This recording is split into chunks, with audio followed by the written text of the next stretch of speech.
All right. Just got to do a couple things before we get started.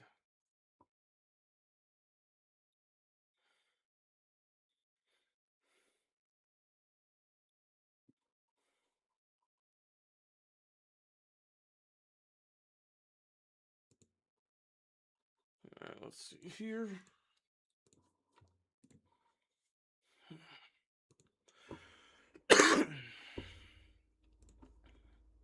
Get ourselves prepared for this game. Let's actually see some here.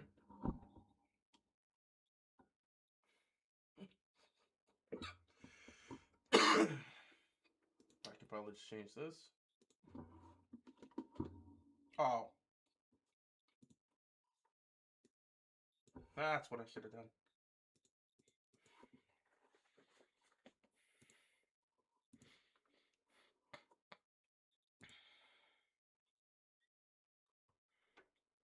Let's see here.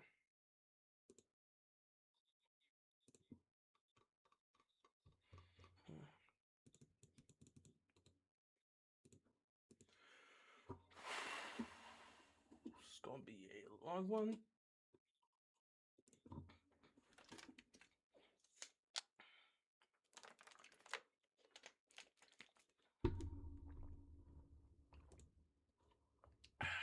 Okay. Get ourselves set up here.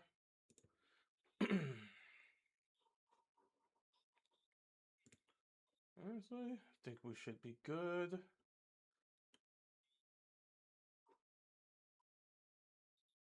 Mm-hmm. Mm-hmm.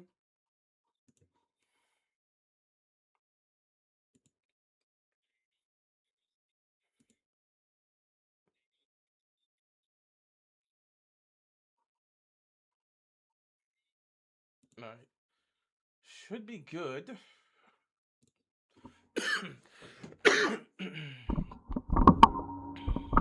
Alrighty. Should be good. Let me see how long this.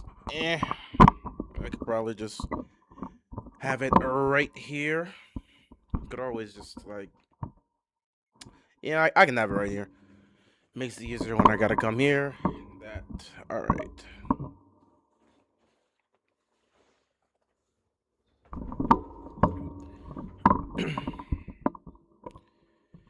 All right.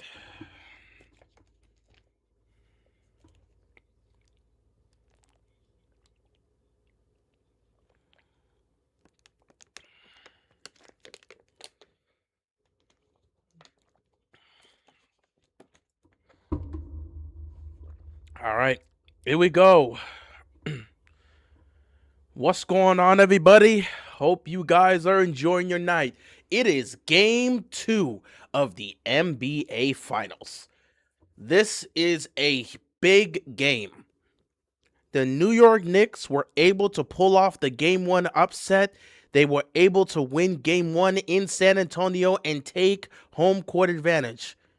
Game 2 tonight, all of the pressure is on the Spurs. The Knicks are going to look to take both games in San Antonio. If you are the San Antonio Spurs, you have to win tonight, tie the series, and head to New York tied 1 apiece. All the pressure is on the Spurs to deliver. Game 1, that looked like an immature team that had no idea what they were doing in the finals. Like I said in the stream on Wednesday when Game 1 happened, we watched the game, we were covering the game, we were streaming the game, and just us in the chat and me myself, we were discussing it just based off of what we saw. The team that played better basketball throughout the entirety of the game was the New York Knicks. Even when the Spurs had the lead, even when the Spurs had the lead, the Knicks were playing better basketball offensively. So, when you're the better offensive team in a close game, in a tight game down the stretch, chances are you're going to be the team to ultimately pull through and get it done. Because when it comes to executing offensively, the Knicks have been better than the Spurs in these type of moments, which is why in game 1, when it was a tie game with under 2 to go, the Knicks were able to handle business and the Spurs were not able to. The Spurs really did look like an immature team, and it comes down to your best player in Wembanyama, who that was probably the worst playoff game he has played this postseason. It was obviously worse of his playoff career because this is the first time he's been to the playoffs, but that was the worst playoff game he's played. That's one of the worst games he's ever played. I mean, he never even tried to get into the paint. He was just taking terrible three after terrible three, pulling up contested three. One of his threes hit the side of the backboard. I don't know what type of shots Victor was taking in game one. Those were not shots that he should be taking. And there were times where he had opportunities to just get to the paint and he just wasn't capitalizing on it. He would get stuck. He wouldn't even try it. There were times where he was being a bit too passive. There was a lot of stuff that was happening with Wembanyama here. Also, I think the offensive game plan, they got a bit too complicated. If the Spurs keep things simple, if they utilize that two-man action with Fox and Wembanyama, it sets them up. When you got Wemby coming downhill, that is a massive threat. I just think they got to keep things simple. If the Spurs can keep things simple, excuse me, if the Spurs can keep things simple, especially offensively, they're going to win this game. As for the Knicks, you got to be on cloud 9 right now. You played one of the worst games you've played all postseason long, and you still won. You played one of the worst postseason games you've had all year. You still won, and you took one on the road. That's major. So we will see what happens. Either way, the pressure is on.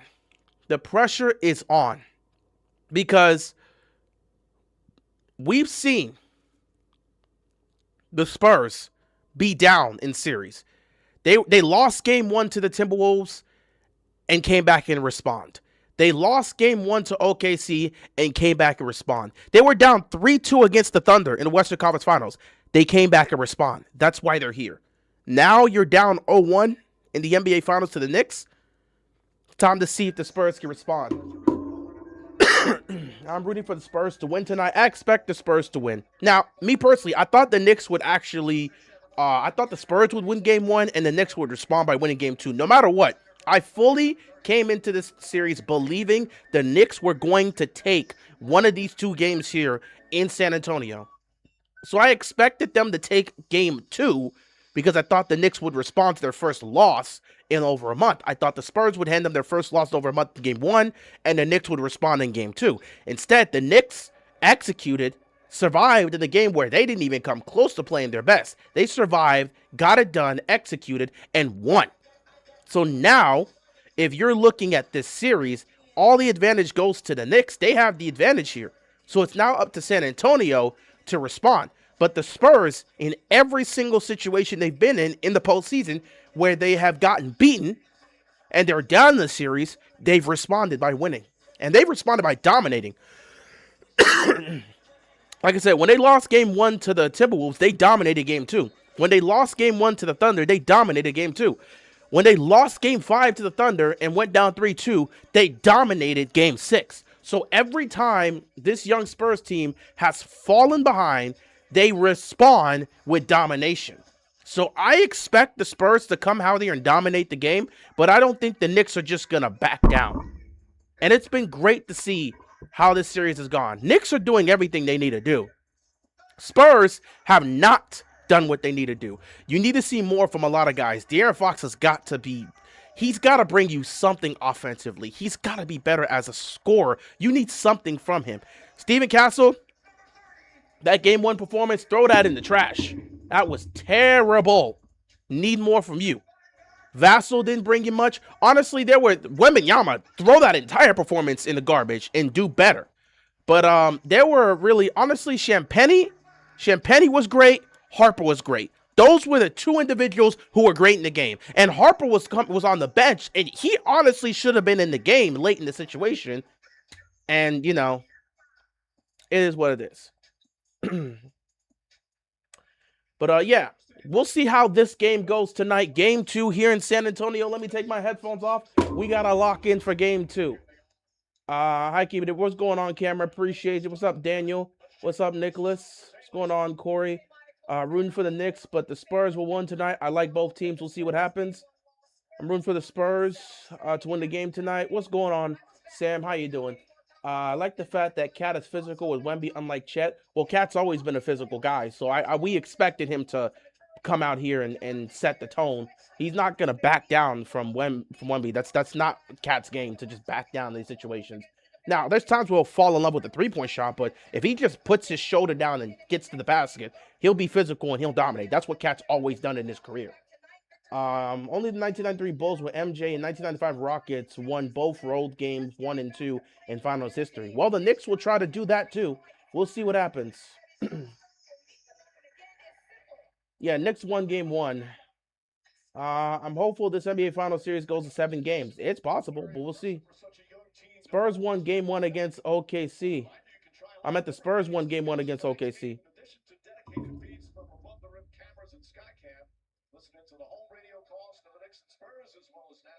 Oh yeah, they did. They won. Sorry, my mistake. My mistake. You're right. I could have sworn the Spurs. No, you're right. Because I think OKC. Sorry, OKC won game 2 and game 3.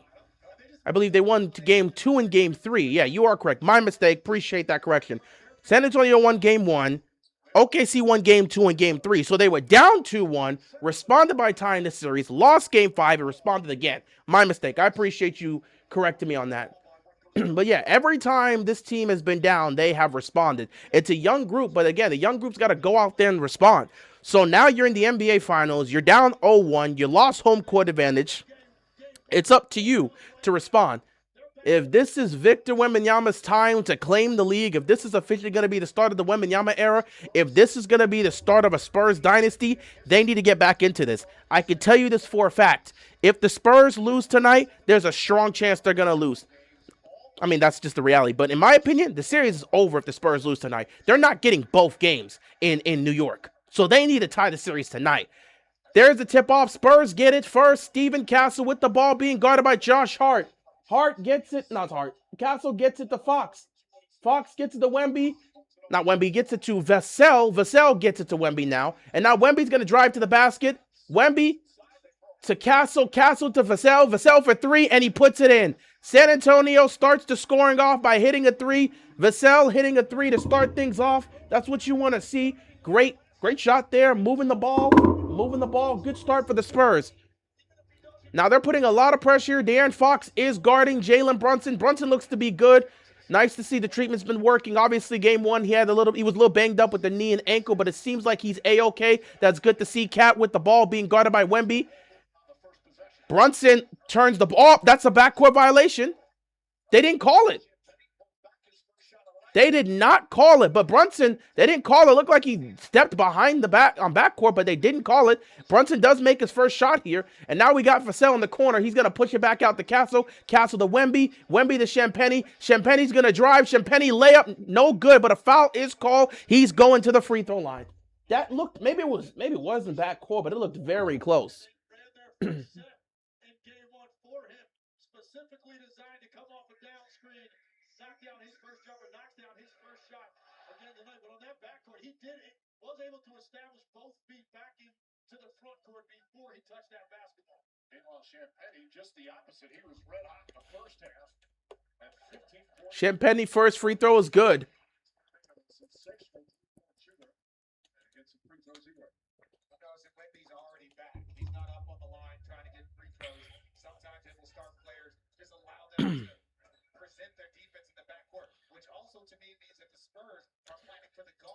Champagnie, second free throw is good.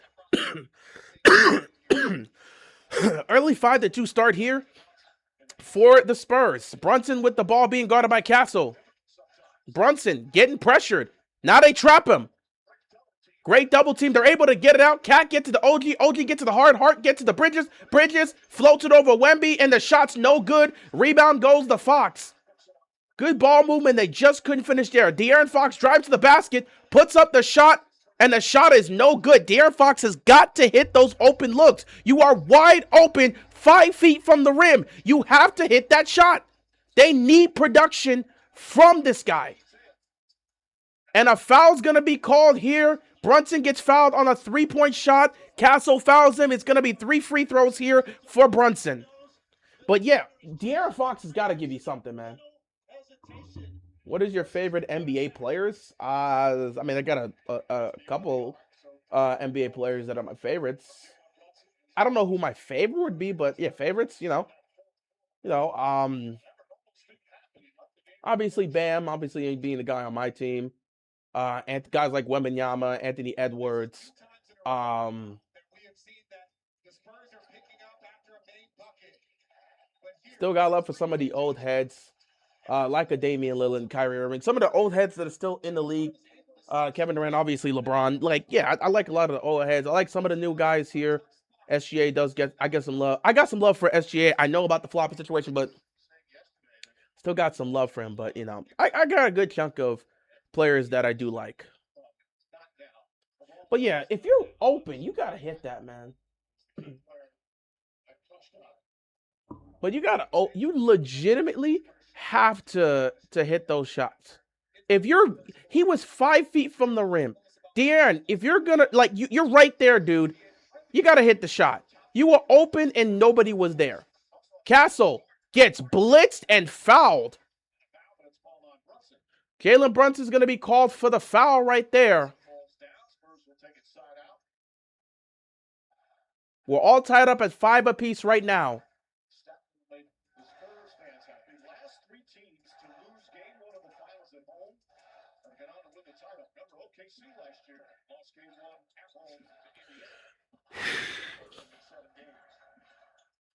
Castle gets to the Fox. Fox to the basket, get to the Vassell to Champagny. Champagny for 3. Champagny puts in the 3.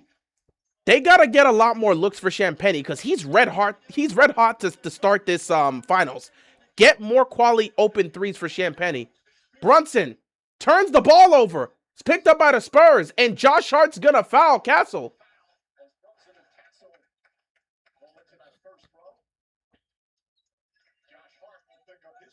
So now Josh Hart with his first foul here.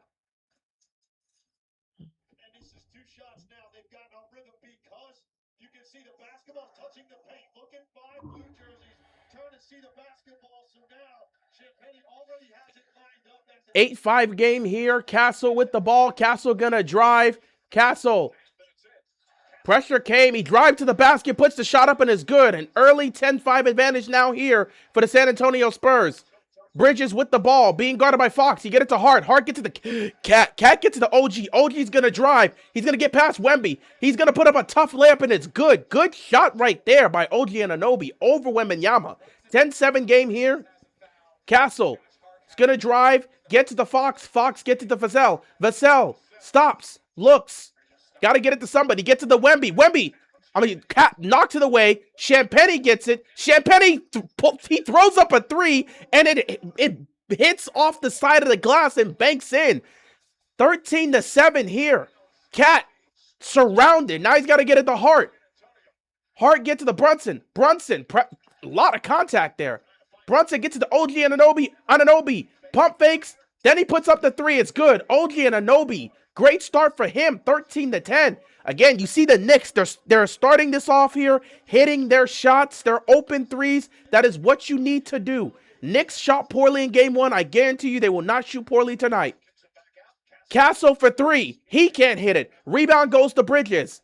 Knicks got a chance to tie the game here. 13-10, 8:19 left to go in the first quarter. Here comes Brunson. Brunson to the basket. No good. Good defense there. Here comes Vassell. Vassell to Castle. Castle to the basket. Puts up a tough shot. It's not there. Ball ricochets around. It gets to OG Anunoby, who passes to Brunson.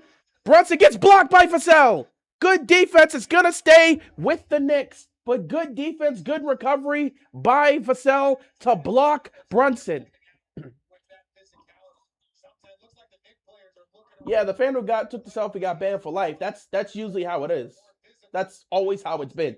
Anytime a fan goes on the court during a game, let alone a playoff game, let alone an NBA Finals game, any fan that goes on the court to do that automatically gets banned. It's not an official rule, but at this point, it basically is an official rule. Hart with the ball, and he stepped out of bounds. So it's going to be Spurs ball. Turnover here by the Spurs. First turnover of the game, in fact. 13-10 game here with 7:54 left to go in the first quarter. Castle drives, gets it to Keldon Johnson, who just came in. He's trapped. Now you get it to Wemby. Wemby slams it at the rim. Wemby with his first basket of the game. Getting aggressive, getting to the basket, and finishing with a tough slam right there. Here comes Brunson. He's getting trapped. They got it to Anunoby. You got a wide open Josh Hart for three. Hart can't hit it. Rebound goes Champagnie. You'll take the Josh Hart threes. That is the look you want if you're San Antonio. Here comes Castle. Reverse layup. No good contact there, but no call. Good defense by Brunson. Now Brunson's going to pop a three and puts it in. Jalen Brunson with the transition three. 15-13 game with 7:10 left to go in the first. Jalen Brunson with 8 points. Great start for Brunson here. Castle with a crossover. Gets it to Champagnie. Champagnie to Harper. Harper drives to the basket. Finishes with the layup. 17-13 game here. 6:55 left to go in the first. Josh Hart coming up the court with the ball. Looking to get it back to Brunson. But nobody's getting open. Now he's got to get it to Anunoby. Anunoby gets it to Bridges. Bridges being guarded by Champagnie. Nada going to switch it. Gets it back to Hart. Hart gets to the cat. Everybody on the perimeter right now. That leaves a wide open Josh Hart, who's going to drive to the basket. Gets it out the cat. 2 seconds. Cat's got to throw it up. No good. Rebound goes to Johnson. Johnson coming up the court here. Gets it to Wembanyama. Wemby being guarded by Brunson. Gets it to Johnson. Johnson back to Wemby. Wemby's going to pop a three. No good there. Rebound goes to Hart. Wemby should not be settling for threes. This is not what you want to see from Wembanyama. Hart with the ball. Get to the Bridges. Bridges is going to drive. It gets poked away, but it gets in the hands of OG and Anunoby. Now Anunoby gets it to Cat. Cat back to OG. OG's going to drive. He's going to get doubled. You get it to Hart. Hart gets to the Brunson. Brunson gets to the Bridges. Bridges got to make a decision. Good defense all around. Hart gets the ball. He's going to float it with no time left on the clock, and the Spurs are going to get the ball. This is great defense right here by the Spurs. Suffocating defense. And now you get it to Harper, who gets to the Castle. Castle gets fouled, and he's going to the free throw line. Oh, my goodness. Oh, wow. Over 6 minutes in the first quarter. Over 6 minutes of playoff action before the first timeout. That's how crazy this game is off to.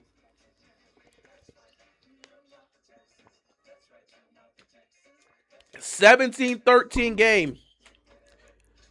Spurs with the ball. Castle going to the free throw line to shoot free throws. First timeout of the game with 5:46 left to go. Over 6 minutes of action here before the first timeout.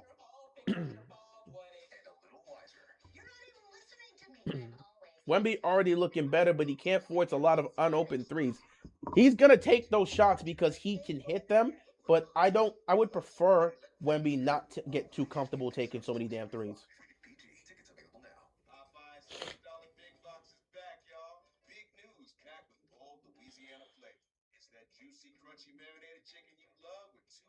Sides and a biscuit for only $6. Where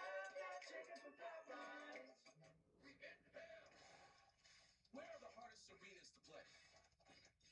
The altitude in Denver is no joke. Playing in Denver, you're like, New York, welcome to the pressure cooker.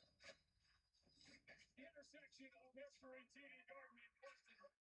Might be the loudest arena I've ever set foot in my entire life.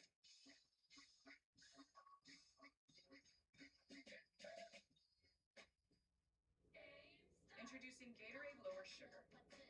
No artificial colors, no artificial flavors, no artificial sweeteners. Both teams off to a great start. Both teams are off to a great start, and it looks like it's going to be another great game here.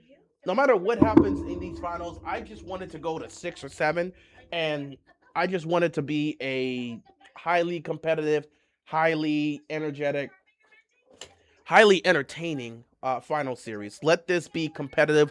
Let it come down to the wire. It would be better if that was the case. I don't want to see blowouts. Already 3 months away from football. Felt like it flew by since the Super Bowl to me. You know, funny thing is, a lot of people will sit back and say it felt like time's gone by. A lot of people will sit back. A lot of people say that. And then there's another group of people that sit back and say time's been going slow. It's been too long since football's been gone. You know, it just varies. it just varies. It just varies, you know. But yeah, I mean, football season's almost on the way. Um, I think what for the Ravens mandatory minicamp is this week, this upcoming week. Tuesday through Thursday, 3 days mandatory minicamp, and then after that, the guys are off and they don't get back until the end of July when training camp starts. And once training camp starts, the season officially starts because now you're working towards the season. You're working towards the season and you're getting ready, and then the preseason happens, and it's like okay, preseason games just feels like we're just sitting around waiting for things to get going. But you know, summer is just it's cool, but it's like it's so damn slow. Summer has some perks, but overall it's just like there's nothing to do, nothing. I mean, there's not nothing to do, but there's nothing to watch. So you got to be a lot more active. I use the summers to be as active as possible. I go places. I attend events, and I spend a lot of time outside, just going on walks and stuff. So I do a lot of walking during the summer. That's basically being out, doing walking, playing basketball. I use the summer to be as active as possible because when the winter's here, I'm inside. I'm not going to spend a lot of time outside when it's cold and it gets dark at 5 p.m.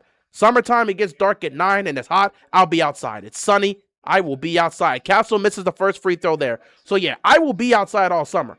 You know, winter is the time for me to sit back, watch football, watch basketball, get ready for playoff baseball. I got plenty of things to get into for the fall and the winter. And in the spring, playoffs come. Summer, I take that time to go outside, do a bunch of activities. It's best time because if it's gonna be as sunny as it can. Castle misses both free throws, and the ball goes out of bounds off of Bridges, so it's gonna stay with the Spurs. So yeah, I would say, man, use the summer as an opportunity to be as active as possible.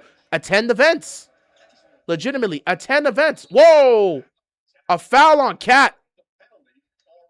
And now the San Antonio Spurs are in the bonus, so Luke Cornett, who just got in the game, will be shooting free throws now. But yeah, I use the summer. It's the perfect opportunity. Take the summer as an opportunity to spend as much time outside as possible. Go attend events. Like I said, go attend events. Go have fun. There's plenty of activities. It's the most active you can be. The summer is the most active you can be. So go attend as many events as possible and spend as much time as possible outside. Because in the winter, we staying inside, we chilling out, we watching all these sports games. Luke Cornett misses the second one, and you end up getting Shamit, who was able to get ahead, but he blew the layup. That's a tough layup there. He just missed it. And now Harper gets to the basket and finishes with a slam with authority. San Antonio up 20-13. 5:20 left to go in the first.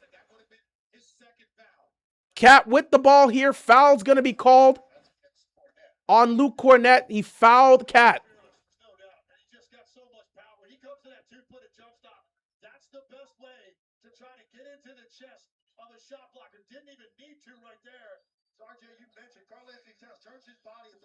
So yeah, use the summer once the finals is done.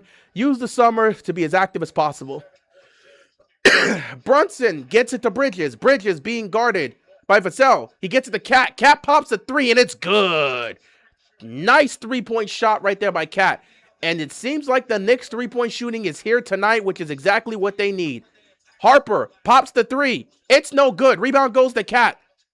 Cat going quickly. Gets it to McBride. McBride gets it to Bridges. Bridges to Cat. Cat to Brunson. Brunson to Shamit. Shamit pops the three. Good ball movement there, but he just missed it. And it's going to be a loose ball foul on Harper, so it's going to stay with the Knicks. And Shamit seems to be limping a little bit. I hope he's okay. De'Aaron Fox is going to come back in the game, so we'll see here.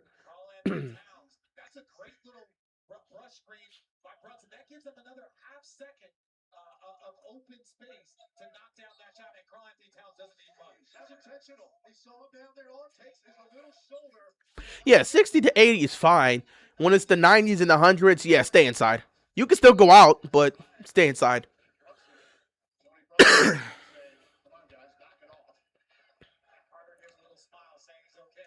4:49 left to go in the first here.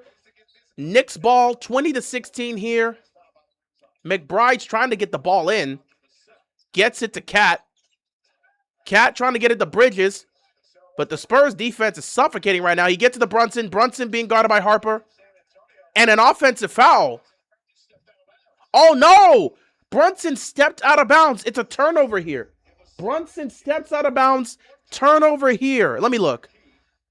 Ah, he does. Brunson steps out of bounds. Turnover by the Knicks. De'Aaron Fox with the ball. Gets it to Bryant. Bryant drives to the basket. What was that? I think he was trying to pass it and they got stolen. Knicks get the ball. That's a turnover right there for the Spurs. Or maybe he was trying to shoot it and got blocked. I don't know what that was. Cat going one-on-one with Cornette. That's an easy layup for Cat. Luke Cornette ain't doing nothing against Cat. 20-18 game here. 4:14 left to go in the first. De'Aaron Fox being guarded by Bridges. Gets it to Harper. Harper gets it to Vassell. Vassell pops the three. No good. Rebound goes to Bridges. And the Knicks can tie or take the lead right here with 4 minutes left to go in the first. Brunson gets absolutely walloped by Cornette. And that's going to be another foul here. And I don't think the Knicks are in the bonus yet, but I think that might be the fourth. No, it's the third team foul, I guess. So they're not in the bonus yet, but wow, Luke Cornette just absolutely walloped Brunson. Yeah, it might be time to get Cornette out this game.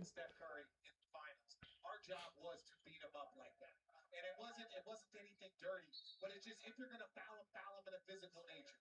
You want to make him have to work, make his body hit the floor, make it difficult for him. You want it to limit. 20-18 game here. 3:55 left to go. Mitchell Robinson's in the game now for the first time tonight. Brunson, he got fouled and they didn't call it. McBride's able to get the rebound. He puts it up and it's no good. Luke Cornette gets the rebound. There was contact there, but they didn't call the foul. Now De'Aaron Fox is coming in. Fox gets trapped. He's got to put it up, and he banks it off the glass, 22-18. Wemby's getting a good chunk of rest on the bench right now. 3:32 left to go in the first. Shamet with the ball, coming up the court. Shamet's got plenty of space, and he gets absolutely walloped. And now, Shamet is officially in the bonus. Oh, no, they did a hack of Mitchell Robinson. Oh, no, I think they did hack of Mitch. Oh, they did a hack of Mitch. Oh, that's nasty. Oh, no, I was about to say. Let me see. Did they do hack of Mitch? They did! Oh, my God! The Knicks pulled a hack of Robinson. They saw Shamet going to the basket for a wide open layup, but they just intentionally fouled Mitchell Robinson. Oh, my God, bro. His playoff career is 36% from the free throw line. That is the lowest in NBA history. Oh, my God. That is nasty. Mitchell Robinson actually makes the first free throw. Good for him, man.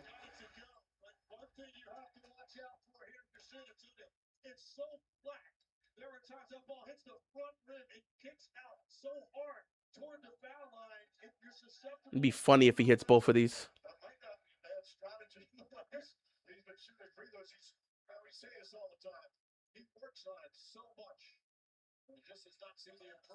Yeah, he misses that second one, unfortunately.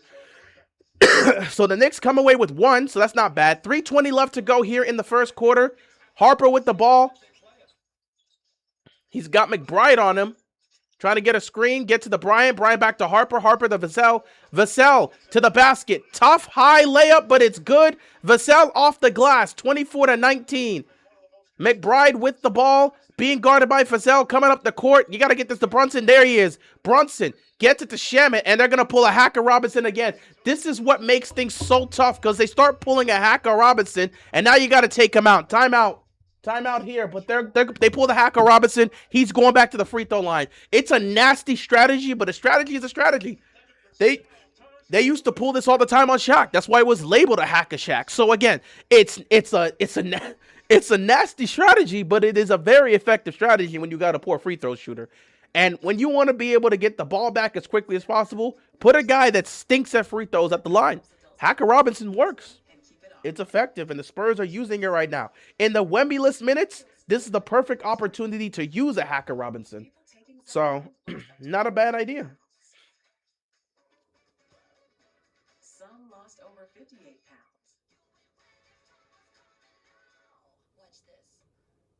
Don't share needles or pens or reuse needles.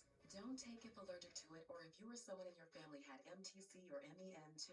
Tell your doctor if you get a lump or swelling in your neck. Stop Zepbound and call your doctor if you have severe stomach pain or a serious allergic reaction. Severe side effects may include inflamed pancreas or gallbladder problems. Tell your doctor if you experience vision changes before scheduled procedures with anesthesia. If you're nursing, pregnant, plan to be, or taking birth control pills. Taking Zepbound with a sulfonylurea or insulin may cause low blood sugar. Side effects include nausea, diarrhea, and vomiting, which can cause Very, very irritation, nerves, and nasty, skin problems. nasty strategy, but I ain't mad. $40 a month. If the strategy works, strategy works. That forces Mike Brown to take Mitchell Robinson off. Zepbound, watch this. The Colonel has a bucket list. $10 one. Monday nuggets. Tuesday fried chicken. I'm gonna be honest. If you want to counter the Hacker Robinson, it's very simple. Play him at the start of each quarter. Do not have him come in late in the quarter. Have him start at the beginning of the quarter. Because if he comes in late in the quarter and the Spurs already have like 3 fouls, they're going to play a Hacker Robinson and just send him to the free throw line until you take him out. If you want to get the best out of Mitch Robinson in the series, you've got to play him earlier so they can't use the Hacker Robinson technique. Why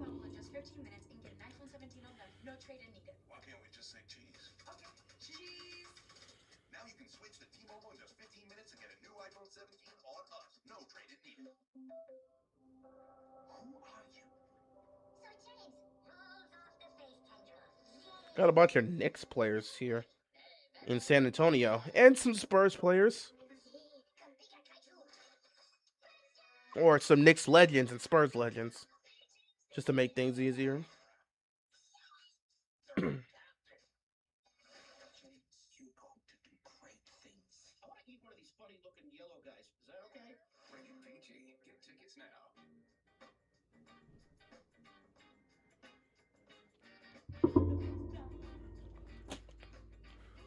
But yeah, you got to play Brunson earlier. Playing Brunson earlier has to be the answer here if you're Mike Brown. You play him at the beginning of quarters and make sure that ensures they're not going to use a Hacker Robinson because they're not going to get into foul trouble early on just to get him in the free throw line. If you get him into the game later towards the quarter, they're going to pull a Hacker Robinson. If they've already got 3 fouls, they'll pull a Hacker Robinson because they can just put him at the free throw line and they'll know he'll either go 0 of 2 or 1 of 2 because he doesn't really make both free throws. He's the worst free throw shooter in NBA playoff history. I think they're going to look to get Wemby back in. They've sat him for a good chunk of minutes, so this has worked out. They have not. They're going to keep Wemby on the bench, continue to give him the extra rest, and Luke Cornett is going to continue to stay out here. Meanwhile, we are dealing with the Hacker Robinson, and he's going to miss the first free throw. We're dealing with a Hacker Robinson so the Spurs can just get the ball.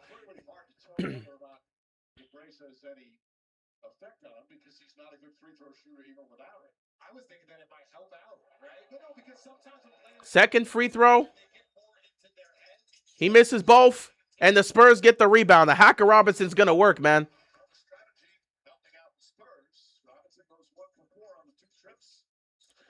So De'Aaron Fox with the ball right now. Gets it to Vassell. Vassell fakes the 3. Gets to the Fox. Fox pulls up from 3 and puts it in. De'Aaron Fox hits the 3. That is what you need to see. You need to see more of that from Fox. This is a guy that can score at a high level. You have to see the scoring output increase for him. And they're going to pull a Hacker Robinson again. This is disgusting basketball.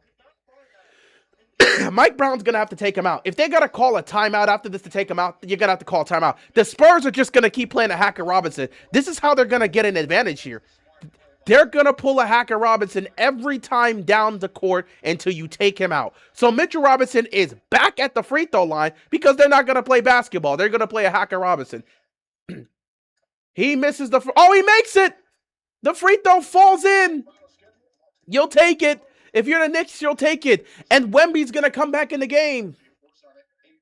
27-20 here. 2:29 left to go.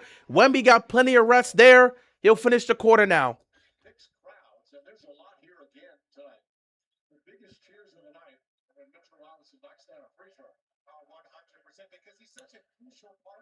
Robinson made the first free throw. Can he make it 2 straight? He hit both free throws. He hit both free throws. Oh my goodness. 27-21. He hit both free throws. Here's De'Aaron Fox. Fox drives, gets the layup. It's good. And watch out. They may pull a Hacker Robinson again. They may pull a Hacker Robinson again. Let's see. Let's see. Are they going to do it? They're not going to do it. They're going to play it. Brunson with the ball. They're going to play it straight now. Brunson gets trapped. And he's going to turn the ball over. No, they're going to stay. It stays with the Knicks. He bounced it off of Harper's leg.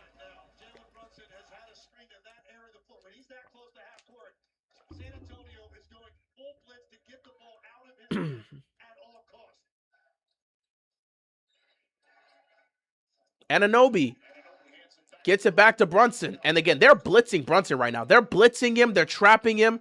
They're trying to get the ball out of his hands. And Brunson floats it up. They're frustrating Brunson right now because they're just blitzing him. They're going to lob it to De'Aaron Fox, who puts it in. And it's a 10-point lead early on here in the first quarter for San Antonio. 31-21. Vassell lobs it up to Fox, and he makes it. Now here comes Brunson getting trapped. He's got to give it up. Anunoby with the ball. He's being guarded by Fox. He gets the ball knocked away, and he's able to recollect it, but he needs help. He can't move. He gets it. Now he's going to give it to Mitchell Robinson, and Robinson lays it in. Nice basket by Robinson. 31-23. 1:16 left to go. De'Aaron Fox with the crossover. Loses the ball, gets it back. Gets it to Wemby, who fell and got back up. Wemby with the ball now being guarded by Robinson. Wemby gets it to the basket and gets fouled by, I think, OG Anunoby.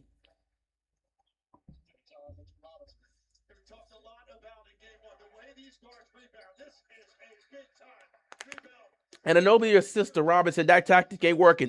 Sam, that's the tactic right there. He makes the shot. He makes the shot. At this point, the Spurs tactic is clear. Anybody but Brunson. We're not letting Brunson get comfortable. We're going to blitz Brunson, get the ball out of his hands, and let somebody else beat us. If you get an Anunoby assist to Mitchell Robinson as Wemby misses the free throw, if you get the Anunoby assist to Mitchell Robinson, you'll live with that. You'll live with that because it's not a Brunson shot. It's not Brunson making it work. You're frustrating Brunson. You're being physical with him. Anybody but Brunson, because Brunson is the only one that can truly kill you. Everyone else can make baskets. They'll score. These guys are all star level players. They are high level scorers. They can score. But Brunson, there's a reason why that guy is a clutch player of the year. We know what he can do with the ball in his hands, especially late in the game.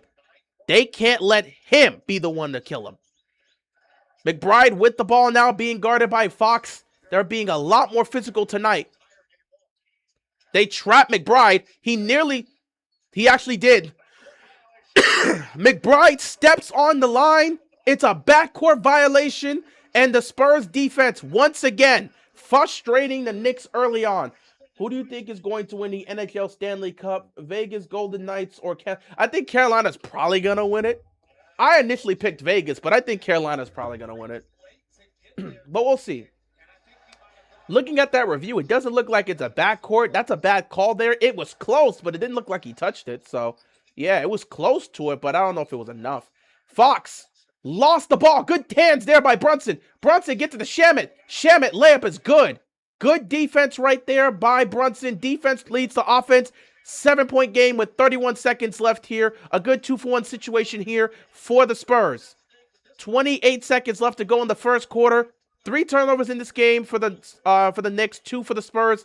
Both teams have done a good job protecting the basketball tonight, not turning the ball over at a high level. Wemby, he's going to fake the 3, drive to the basket, puts up the layup. It's good. Wemby fakes the 3, goes to the basket, and lays it in. 34-25, 10 seconds left. They're putting a lot of pressure on Brunson. He's probably going to have to pass this out. Brunson, he got some space. He pulls up a 3. It's short. Wemby gets the rebound, and he puts it up. No good. And that's going to be the end of the first quarter. San Antonio with an early 34-25 lead here in the first quarter.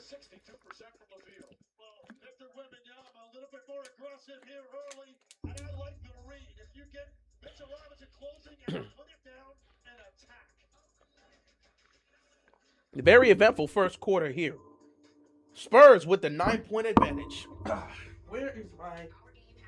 I gotta go get something. Dodgers game's gonna start soon. I need my laptop. I'll be back. 9-point game. With grace and determination, we have each other. And nothing left to lose. You ready? Sure. Weird. Going out alone isn't weird. It's mature. I asked my mom. They're more best friends, but sometimes they really could just murder you. Everyone loves a good coming of age story. Let's rock. We got a real chance to do something here. You ain't got no business in the red can. Music brought me back to life. I'm not gonna give up. Let's go!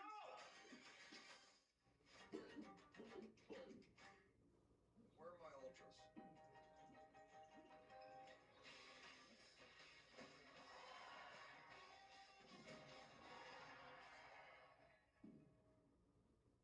Ultras on me. There was a time when Burger King was king. Spotted at a Burger King out of the zoo. But somehow, somewhere, we just fell off. We called out our restaurant, service, and mistakes. Oh, and this guy. We needed to be better. And I'd know. I'm Tom, the president. So we fired the king and crowned you. Reinvesting one restaurant, team, and Whopper at a time. Because there's a new king, and it's you. Yesterday, the NBA, the San Antonio Spurs, and Emirates unveiled a new gymnasium and multi-purpose room at the Denver Heights Community Center. Players, team league, and partner executives are on hand to dedicate the spaces and engage with the kids. These efforts highlight the NBA's commitment to supporting the community through NBA Cares. Dunkin's $6 meal deal. Two delicious. Oh boy. All right, let's take a look at some of these stats here. Love to keep up with the statistics as the game goes on. So, we are a quarter into game 2 of the NBA Finals. In the first half, the Knicks shot 38% from the field and 43% from the three-point line. They had 3 turnovers and they had 9 rebounds. Meanwhile, for the Spurs, they're off to a fantastic start. They shot 65% from the field and 50% from 3. They have 2 turnovers, 9 and 12 rebounds. So they've out-rebounded them. They got more rebounds, assists, less turnovers, and a higher efficiency. That's why they're up by 9. But in terms of free throw shooting, the Knicks, they've shot 9, Spurs have shot 8, so free throw shooting's honestly the same. So let's start this second quarter. It's a 9-point lead here for the Spurs. Spurs up 34-25. Second quarter action here. And we'll see what adjustments will be made for the Knicks, because when things started to turn around in game 2, it happened in the second quarter. The Spurs were off to a fast start. Spurs kind of tempered that, and the Knicks actually took a lead before the Spurs ended up making it a 3-point game heading into halftime. So we'll see what happens in the second quarter here. It starts off with a Shamet 3, and right now Shamet's 3 is a little off, so he misses that, and the Spurs get the ball. Harper with it, gets it to Wemby. Wemby gets it back to Harper. Harper with space, gets it to a wide open Castle for 3, and Steven Castle hits the 3 in the corner. They left him open for 3. Bit of a mistake there, 37-25. So can't make that mistake, leaving Castle open for 3 in the corner. And OG's left open for 3, but he's got to pass it out because the Spurs are swarming right now. Defensively, they are swarming. Cat gets some space, puts up a 3, and splashes it. That's a good shot by Cat. He's playing well. 37-28. Cat with the second 3 of the game. 8 points for him so far tonight. Castle with the ball. Pressure on him. He's going to get it to Champagnie, who they left open for 3. Champagnie can't hit it. Wemby tips it out. And now Castle gets it back to Wemby. Wemby gets it back to Castle. Castle fakes the 3, drives, goes to the basket. It's blocked. Good defense there. And obviously Alvarado, he's just got to wait, but he's going to pop a 3, and he's going to miss it. And I think Keldon Johnson's hurt. I think he just bumped knees with Mitchell Robinson. As Wemby's going to pop a 3, he's going to miss it. And OG Anunoby's going to get it. Wemby's taking too many threes, man. He's got to cut it on those threes. I think Keldon Johnson seems to be limping a little. I think he bumped knees with Mitchell Robinson as they were coming up the court. Towns floats it. Foul. He's going to the line.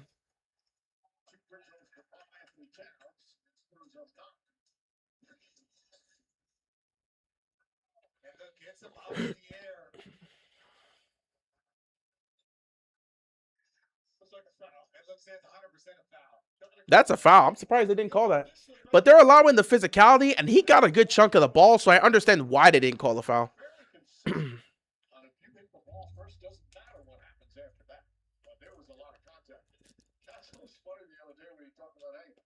sell calls too and talk to refs a lot, but most of the time they're right. Cat at the free throw line here. First free throw is up and good. Cat is a great free throw shooter, so I know he's going to hit these. 37-29 here, and they're going to bring in Harrison Barnes, who's been getting a good chunk of minutes as of recently. They've been playing Harrison Barnes, bringing in the veteran to kind of, bring in a little bit of physicality here as a defender. And he could still technically hit threes, even at his old age. So, they like to bring in a little bit of a physicality with that veteran off the bench. 37-29. Cat with the second free throw. It is up and good. 37-30. A 5-0 run here for the Knicks. Harper with the ball. He's driving on McBride. Gets to the basket. And an offensive foul. What? Wow. Offensive foul here. Let me see.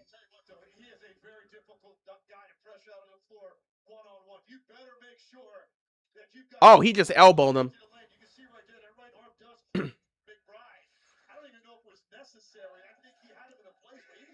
was a bit of an elbow there, so I could see the offensive foul.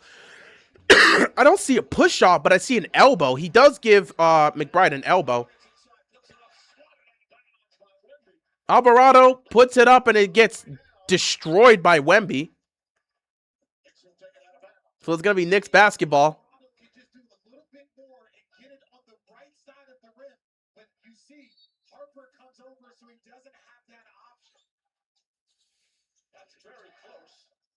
Cat with the ball.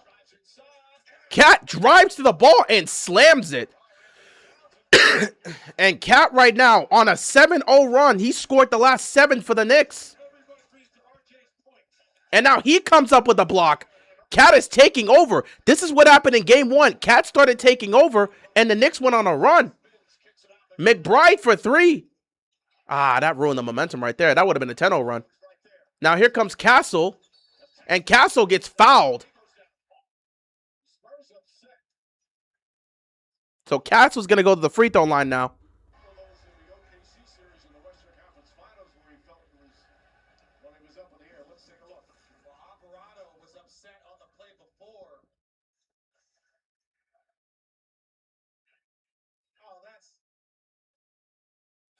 Second one is what I think Castle objected to.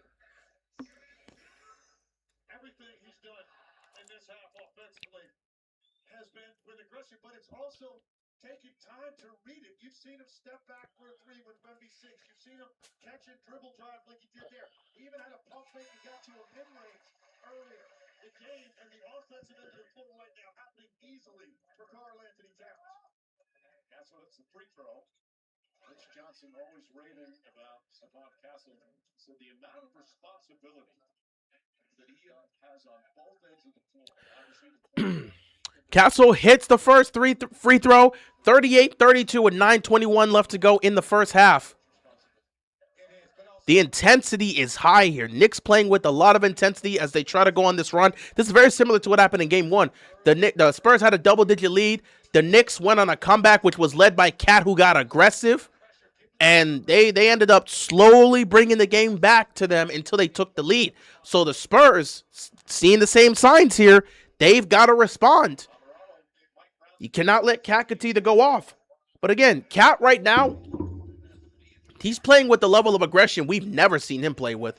I mean, this is beautiful. This is what we've always wanted to see from Cat. And Cat again with another basket. Nobody can guard him out there. 39-34. You love to see this, man. Cat is playing with the level of aggression we haven't seen from him ever. And this is what they wanted to. This is what we Timberwolves fans wanted to see this Cat in the postseason. And Cat is just being a menace right now. He gets another rebound. And now Cat wants the ball. Fakes the three. He's going to get it to McBride, who's going to have to pass that out because Wemby's right there. McBride shoots over Wemby. That's a terrible shot. Give it to Cat! Give it to Cat. He's eating. Why are you trying to take a dumb shot over Wemby? Terrible pass by De'Aaron Fox. He gets turned over. Alvarado's coming, but you just get it to Cat. Move the ball out there. You'll get it to Cat. Cat's going to shoot a deep three. Why did Cat shoot a deep three? Why did he kill his momentum? You had Wemby drive. Fox gets wrapped up. And they're going to let him play. And Fox gets fouled, puts it in and one. The Knicks are complaining that Fox put the arm underneath the hook. The Spurs complaining that he got fouled. Way too much arm tangling. There's a lot. Way too much there. And I'm surprised. Look at this. A lot of arm tangling there. They didn't call anything. No offensive or defensive foul. And then McBride gets called for a foul on Fox.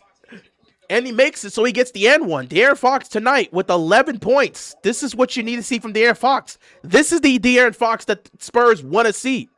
Spurs fans need to see this De'Aaron Fox. 11 points here in the first half. Wemby's going to go to the bench right now. Gonna give him some rest. He's been playing well defensively. Offensively, I don't like him taking the threes. Other than that, Wemby's been doing his job. Other than the three-point shots, Wemby's doing everything he needs to do. But right now, Cat cannot be stopped. It says Fox makes the three. Makes the extra point. Extra point. What am I talking about? I'm ready for football, I guess. He makes the free throw and completes the end one.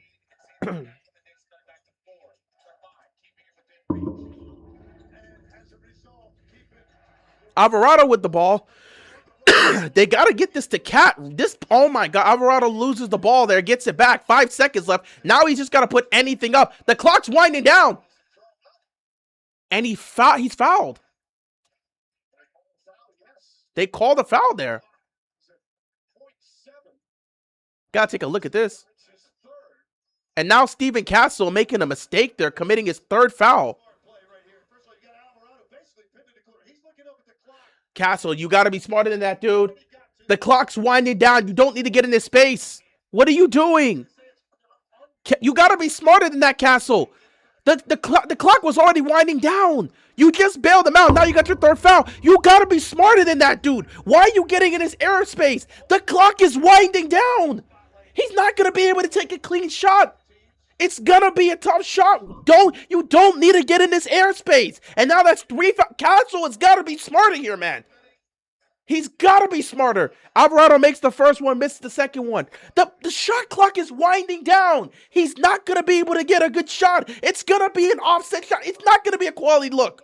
He's going to have to force something out. You don't need to get in his shooting space. And you already had 2 fouls. What are you doing? You've got to be more aware.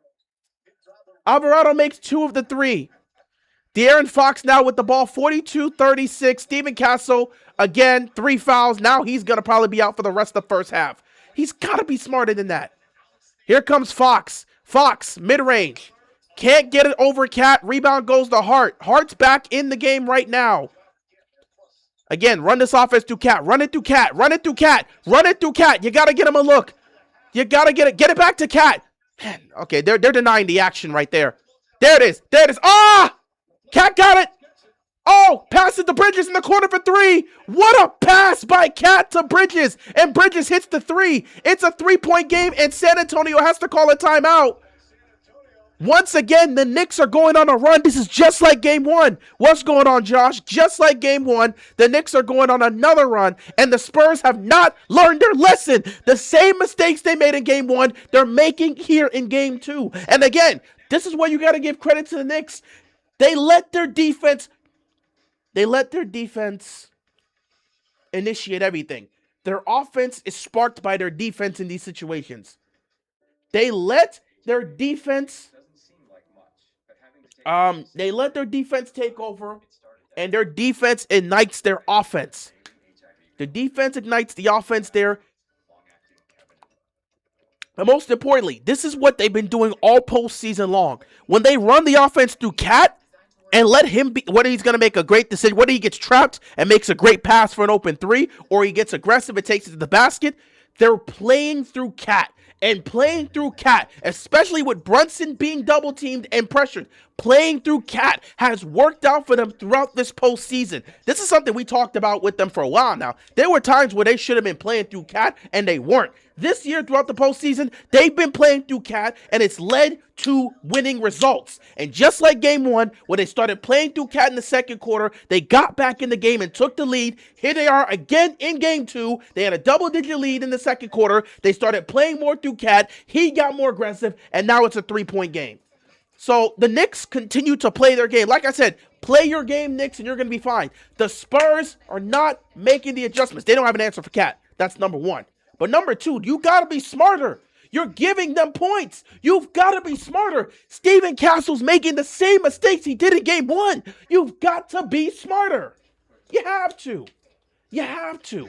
You've got to be smarter. The Knicks are going to play the exact same way. They're going to play their game no matter what the scoreboard shows.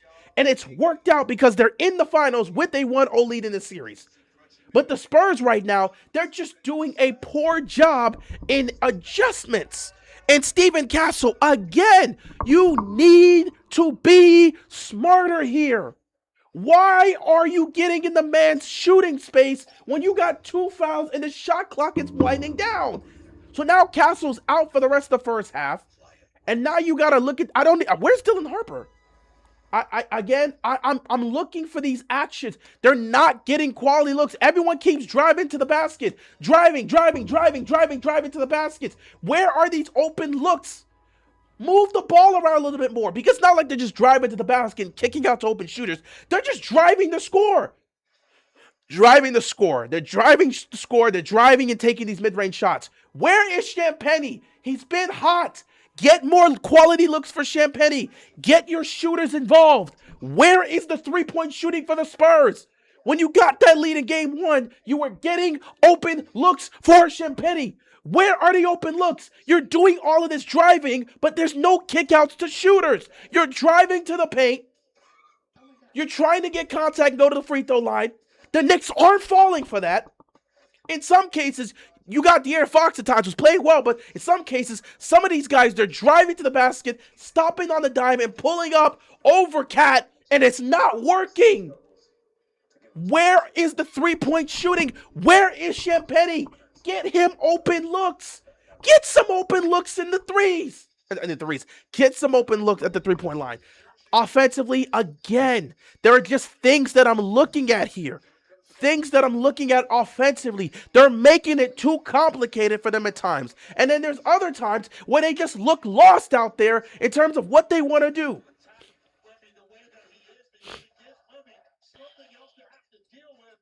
De'Aaron Fox gets it to Harper. Harper to the basket. Reverse layup is good. And there's Harper back in the game.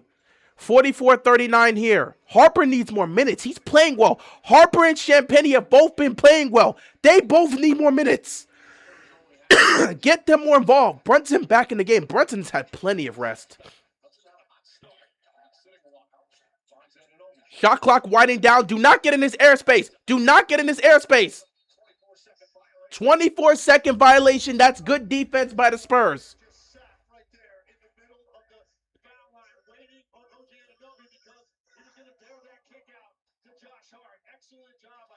44-39 here, 6:22 left to go in the first half. Fox with the ball, he's going to drive. He's going to get open at the line. He's just going to miss the shot. He got open for a layup. He just missed the shot. And here comes Brunson. Good defense by the Knicks. Brunson has to kick it out, nearly lose the ball. OG Anunoby with a contested three. No foul is called. Here comes Harper. Lost the ball. Gets it to Vassell. Vassell open for three. He can't hit it. Rebound goes to Bridges. Here come the Knicks.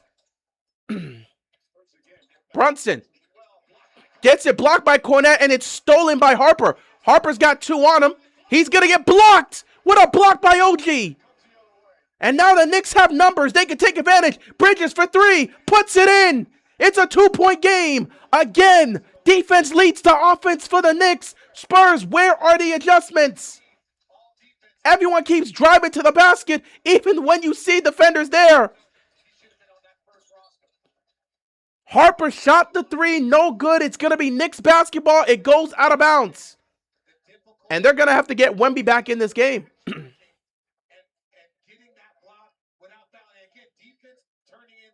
Knicks right now, again, right now, I have yet to see a moment where I look at the Spurs team and say, yeah, they just look like a better team. They're executing like a better team. The Knicks have been a better team through the first, game and a half?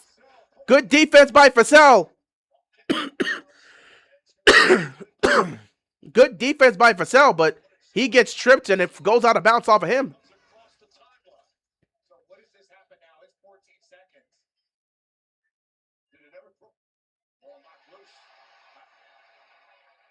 That ever cross? It didn't look like it crossed. That's what the officials are talking about. Yeah, it didn't cross. So either they would have to go full length, and while the crowd is going crazy because they can. That's Nick Ball. It went off Vassell's foot last. Yeah, but they got to take a look. I don't think the ball crossed. I don't think it crossed the half court at that point. So they're going to take a look at this. There was no foul called on the play. The play is being reviewed for potential hostile act. There you go. Tony Brothers. So they're going to take a look at this and review to see if there was a hostile act, because I think they're looking at what's his name? Josh Hart grabbed Vassell's leg. So I think they're taking a look at that. But was that just well, I guess it's a trick. Yes. But I'm saying it's like Josh Hart wasn't looking. So to me though, the hand reached out, touched him, and then it lingered there for a bit. I think that's what differentiates a little. Yeah, it touches and lingers. That looks like a hostile act. Whether it was intentional or not, that's a hostile act. That should result in a technical. A technical or flagrant or something. You think that's an intentional trip, then they've got to go with that. Yeah, he definitely looked like he was trying to trip him.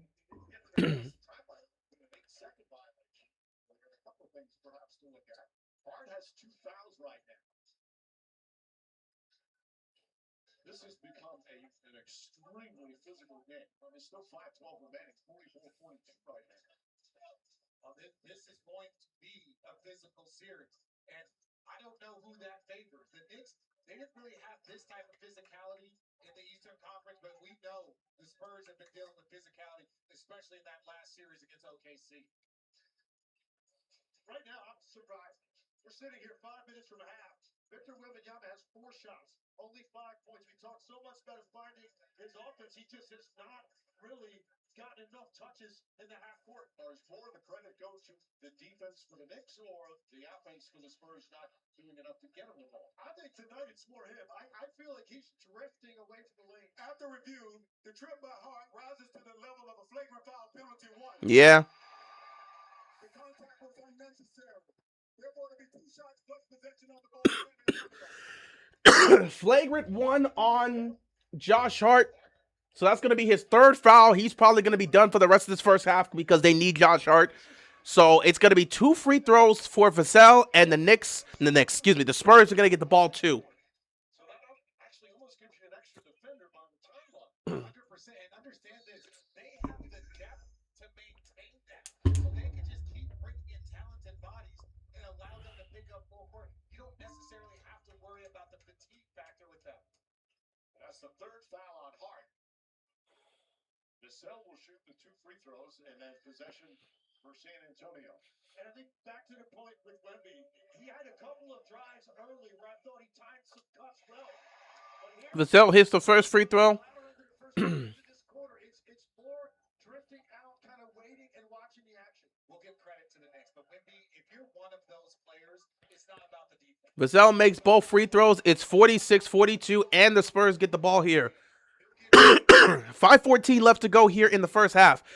Wemby again, he's been solid today. Great with the defense. Offensively, he's only taken 4 shots. There hasn't been a lot of looks for Wemby. But here we go. Harper with the ball, gets it to Johnson. Johnson trying to get it to somebody, gets it to Wemby. Wemby's got Mitchell Robinson on him. He's got to take this. Can't settle for 3 here. He's got to take this. He's going to get it to Champagny. Champagny's going to pop a 3. No good. They're going to fight for the rebound, and it's a loose ball foul on the Knicks. It's going to stay here with 14 to shoot. That's a shot. He's going to go into one-on-one space against Mitchell Robinson. He goes to that little fade jumper on the baseline. He's got such a length advantage where he releases it. We both were certain he was going to shoot that basketball. And instead he skips it to the mistake. The foul was on Anunoby. As Wemby and Robinson just got hit with a And Mitchell Robinson just got hit with a tech. A technical foul on Mitchell Robinson. For what? Hold on. They're fighting for position, but let me see this replay. I don't disagree with that. I think a warning in this space. So, watch this. Okay. Wemby turns and pushes him. So Wemby pushes him, and then they push each other back. And then that's where the technical. Are they calling the tech because he initiated the push? Double technical or warning. That should have been a double technical because Wemby pushed back. Like, if you're going to give a tech, at best, it should have been a double technical. I would have said a warning, but a technical should have been a double tech. Wemby hits the free throw, but this should have at least been a double technical because Wemby pushed back. This is normal basketball. So if you're going to call a tech on Mitchell Robinson, why doesn't Wemby get a tech for the push? And then he pushes him back. So it should have been a double technical if you're going to call techs. I think it should have just been a warning. Hey, guys, let's cut it out with that. Let's cut it out with the pushing. Harper with the ball, trying to get it out to somebody. Good defense by Anunoby. He just read it. And Anunoby's going to get fouled. And he's going to go to the free... Is he going to go to the free throw line, or are they going to say it's on the ground? Nah, he was going to the basket. That's got to be a shooting foul. You better be prepared. You take it to the rim right now. Play through contact. Again, I don't... Man, these situations, some of these turnovers are so mind-numbing. Because, like, dude, you're clearly trapped. Why would you try to throw it across to your left or across to your right? At this point, lob it up to Vassell. That's what I would have... Not Vassell. Yeah, it was Vassell. Yeah, it was Vassell. Lob it up to Vassell, who's at the top of the key. He has the height advantage. Lob it up to him to go get it. I'm not going to throw a pass left or throw a pass right. That's easily going to get picked off. Just a bad decision there. And that leads to 2 free throws for OG Anunoby, who sinks both. 3-point game. Right now, we're getting points from free throws because of fouls and techs and flagrants. So weird. So weird. And again, like, they got to get Wemby involved in this action. And there's just no Wemby involved here. And they tried to float it to Wemby, and he's going to get fouled. So they tried to float it up to Wemby. Wemby, that was not really a good angle to float it up. It wasn't really a great lob, but Wemby was able to get it, and he gets fouled.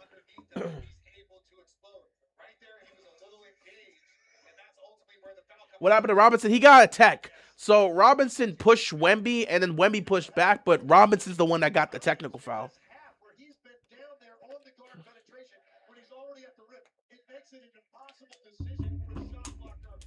Wemby has got to get...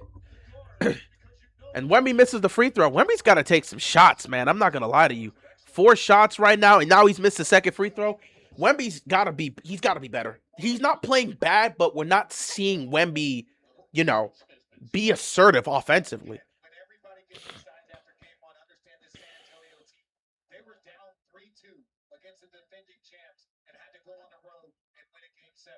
They are comfortable with having to... Wemby makes the second one. It is a 4-point game. 48-44, 4:20 left to go in this game. Both teams have shot 16 free throws, so the free throws have been equal. Brunson gets some space here. Can he take advantage of it? He gets it to the corner, gets it to Shamet. Shamet gets to the Bridges. Bridges gets it to Brunson. Brunson gets to the OG. OG gets to the Bridges. Bridges shoots it before the shot clock, and he sinks the 3. It's a 1-point game. See, this is the ball movement you got to see. The ball movement has been great for the Knicks. Right now, you're just looking at the Spurs. They look trapped. Johnson for 3. That is not a good shot. And now the Knicks have a chance to take the lead. Right now, the Spurs offense just looks lost. Shamet takes the lead. I'll call a timeout if I'm the Spurs. You got to call timeout. Knicks take the lead for the first time in this game. They were down by 12 and they've taken the lead. Again, the Spurs they look so lost offensively. They don't know what sets they want to get into. They're getting frustrated by the physicality and there's been no response. That's another terrible shot. They barely got it back. And now Wemby with the ball to Vassell. Vassell for three. He puts it in. And the foul. So it's going to be a 4-point play. Brunson gets called for the foul. 4-point play here.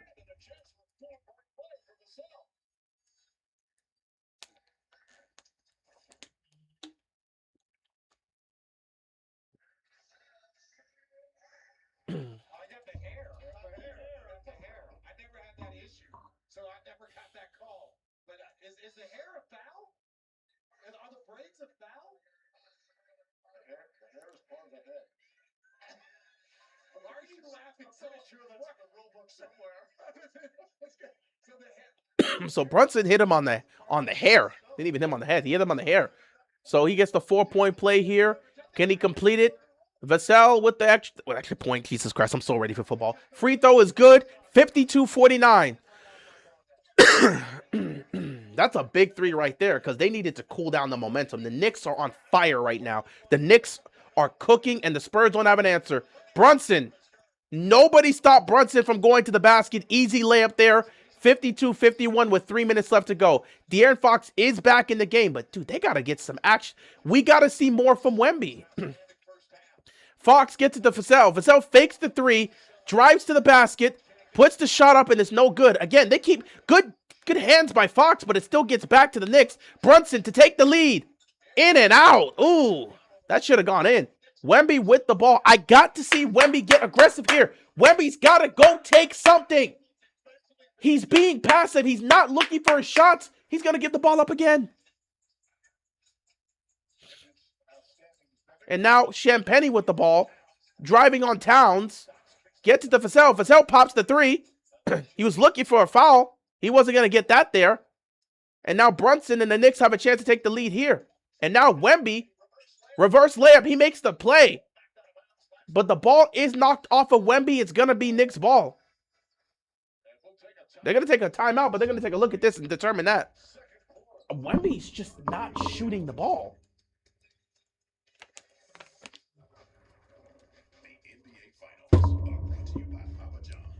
Wemby's not even attempting shot. 4 shots for Wembanyama, and he's passing this up.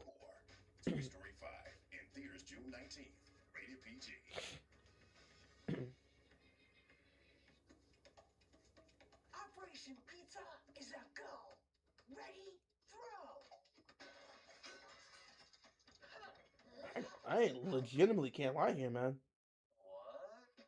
3 new Toy Story 5 personal pizzas from Papa John's. Order 2 or more for $6.99 each. Better ingredients, better pizza. Papa John's. Nice work. That's how you make a pizza. Yeah, legitimately, See Disney and Pixar's Toy Story it's 5. Only in theaters June 19th. Rated PG. Check your socials because there's big news in the sports world. Wemby's just not shooting the ball, dude. Wemby's literally not shooting the ball. That means no matter where you are, you can get in the game at the speed of sports and feel the sweat all 50 states. The DraftKings experience you know and love, all in one easy-to-use app. Available now nationwide. New DraftKings customers spend $5 and get $200 in total. Why is it Victor? I mean, I'm playing not very good in the first half. He's just not taking shots. It's not that he's not playing good. He just won't shoot the ball. He's only taken 4 shots. He's still doing what he's doing defensively, but he just won't shoot the ball. It's not like he's not playing well. It's just that he won't shoot the ball. Even he'll be matched up against Mitchell Robinson, and then he'll just pass the ball out. He'll be at the top of the key against Cat, and then he'll just pass the ball out. And you can see they have yet to run a set to get the ball to him in the post. Not a single action ran to get Victor Wembanyama the ball in the post. He's supposed to be in the paint, and they can't even get him the ball there. So it's not like Victor's playing bad. It's just that he won't shoot the basketball. He won't shoot the ball. He's doing everything else, but he just won't shoot the ball. And that's where the problem comes in. He just won't shoot the ball. So I got this friend. halftime's coming up soon. I do gotta take something during halftime, so I'll be back. But man, this is again another first half where the Knicks just look like the better team. Where are my contacts? Maybe you should keep your eyes on the road, Janice. I have to be able to see first glow. Take driving very seriously. Yeah, well, that's what Progressive Snapshot is for. Personalized discounts so that safe drivers don't have to pay for bad drivers' mistakes. Are you saying I'm a bad driver? I'm a great driver. Janice! This isn't Mom's house. I have to date. We're celebrating your birthday. Oh, I love that for you. Want more playoff stats? Just ask Siri. Who leads the basketball playoffs in assists? Welcome back to San Antonio. During his press conference yesterday, Victor Wembanyama was asked about how the Spurs have found themselves with their backs against the wall throughout these playoffs.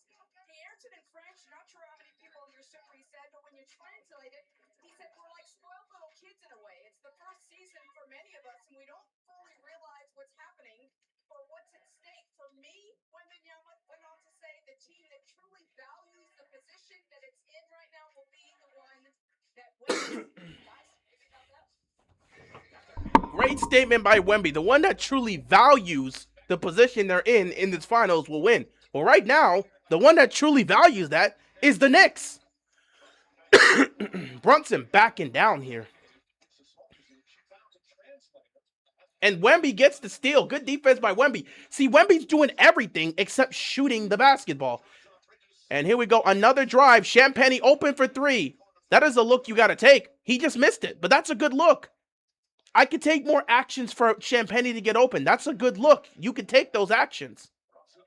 Brunson with the ball. Knicks down by one, looking to take the lead here. Another good defensive play, but Brunson was able to get it back. Now they got to scramble. Anunoby, contested three, no good. Rebound goes to the Spurs. Couple good defensive possessions here. See, they're doing great defensively. Once again, Wemby. Oh my God, Wemby, dude, I can't even. What is he doing? He's in. I don't know if he's in his own head. The Knicks have gotten to him. If you're a Knicks fan, you got to celebrate this. You've gotten to him. You can't tell me that they haven't gotten to him. He's in his own head. He gets the ball and immediately passes out, and that was a terrible pass for a turnover. Like, what is he doing? What is he actually doing?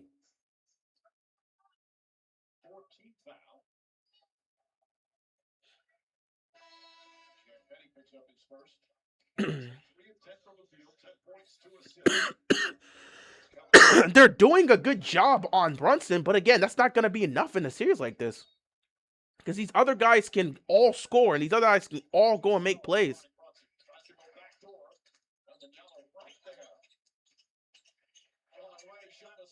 Brunson got to his spot, but it was going to be a tough shot over Wemby. Again, they've had a couple good defensive possessions. That's an offensive foul. I don't even know what they're doing at this point. The Spurs don't know what they're doing right now. They look so lost offensively. A serious conversation needs to be made because these guys don't know what they're doing offensively at all. They look so lost offensively. And if Wemby's not going to be aggressive, they don't know what they're going to do offensively because a lot of stuff that they do runs through Wemby. And Wemby just won't shoot the ball right now. Playing good defense, but it does not matter if Wemby is not engaged offensively and they're turning the ball over and making mistakes. Bridges makes the basket and takes the lead here, 53-52. The Knicks have just been, look at this, they keep rushing everything. And De'Aaron Fox is just driving to the basket. What are you doing? Wemby with the ball. Wemby, go attack. And he...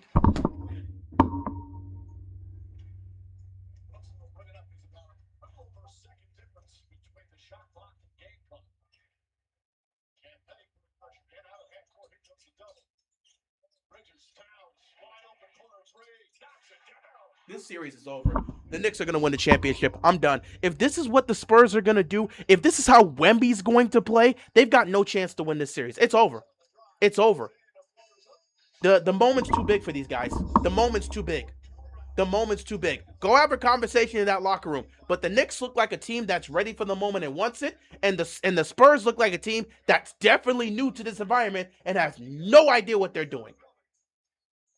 Wemby keeps talking about how everything's new for these guys. It's a new experience and it's new for them.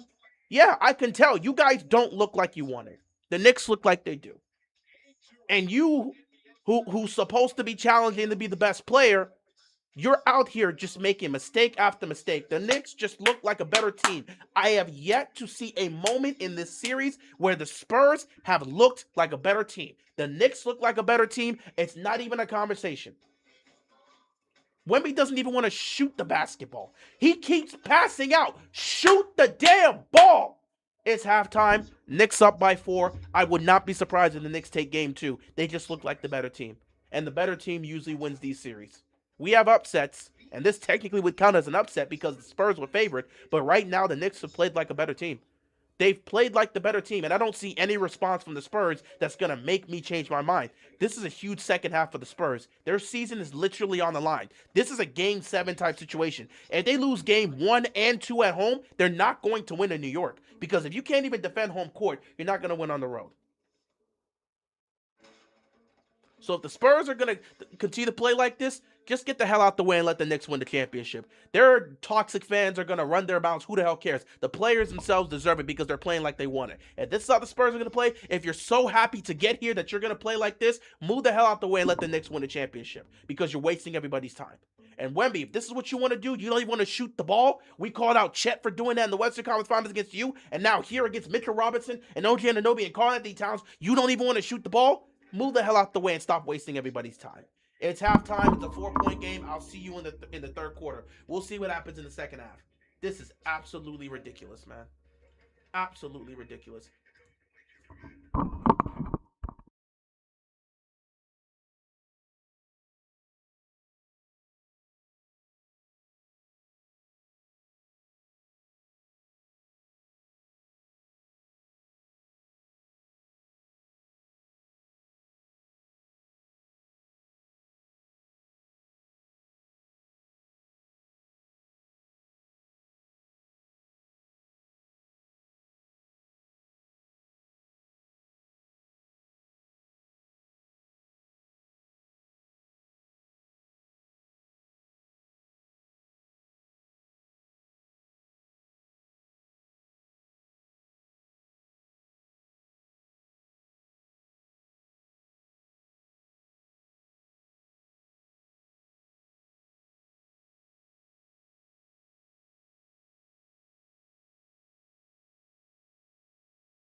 All right, we are back on, and I can clearly see Knicks just got it right now. Towns has been turnover there, and Castle's not paying attention. Someone's going to try to rip him, and that's exactly what happened. They continue to do the same thing where they just continue to drive to the basket and hope they can get a foul. Like at some point, I don't know, man. I look at the Spurs. I expected better from them. And right now, they just look like a bunch of lost children that keep doing the same thing over and over again and hoping it can work out. Like Castle at that point, he's just hoping for a foul. It's nothing there. The Knicks look like a better team. They perform like a better team. At this point, they are a better team. Spurs got a whole second half to get this together, but I'm telling you, it feels like the Knicks have taken over, and I don't see any real life from the Spurs. Josh Hart gets it to Jalen Brunson. I was expecting a series, but the Knicks have ripped the heart out of the Spurs as Hart hits it. Oh, whoa. Never mind. Hart should have hit that three. It was open. If San Antonio's not going to show any life, it's hard for me to take them seriously. Wemby. Oh, now he's going to shoot the ball. I'll take Wemby shooting the ball. Hit or miss. Wemby not shooting the basketball is where the problem comes in. Brunson stops on a dime, and just like that, the Knicks are up by 10, and it feels like this is over. I thought we were going to get a series, but it looks like the Knicks are just going to rip the soul out of the Spurs. Yep. Got to deal with obnoxious Knicks fans for the summer.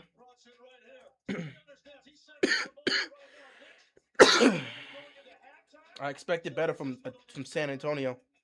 And I do got to look at the coach because where's the adjustments? I mean, these guys just look lost. And you know what? Sometimes we talk about coaches and adjustments.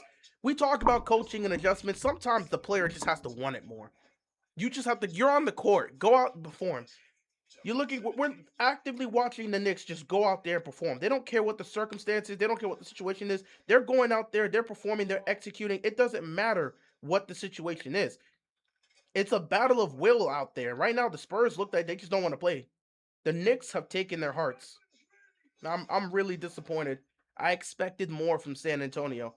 To come out here and look like this, man, it's embarrassing. And Wemby, at this point, that youth is showing, man. This is why the Knicks won at the Spurs. Yeah, OKC already had championship experience. If OKC was here, OKC would have beaten the Knicks. But with the Spurs, it's different. The series doesn't bother me personally like last year. Well, that's good for you, man.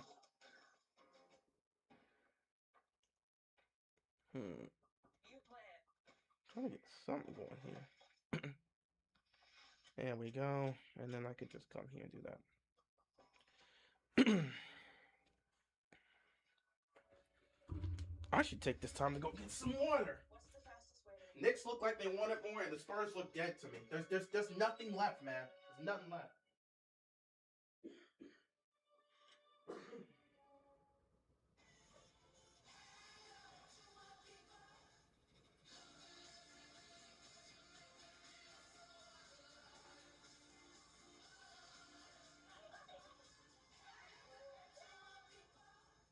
Introducing the new $10 Crispy Farm Pan from Pizza Hut. It's the original pan you love, taken to the next level.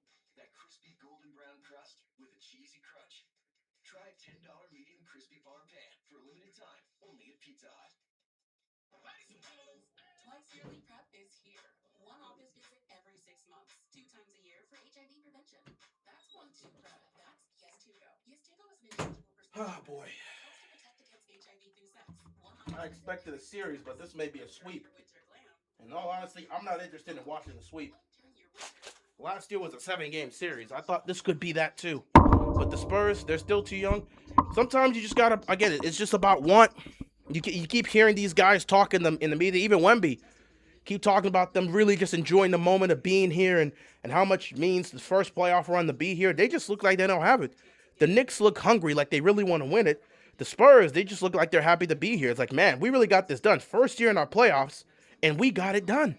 That's just how they look. Like year one, we're in the playoffs. First year, we got to the finals. The Knicks have been trying to get over the hump for so long, and they're carrying that with them as they go out there and play. And they look like a team that's hungry to win. And they're playing like a team that's hungry to win. Spurs just look like they're just happy to be in the finals. They're ahead of schedule, you know. Year 3 of the Wembanyama era, year one in the playoffs and we make it to the finals. We're just happy to be here. I wanted a competitive series, and if this is what the Spurs are going to give me, what's the point of even streaming this? Like again, if I'm not going to get a competitive series, why would I want to be here to watch this?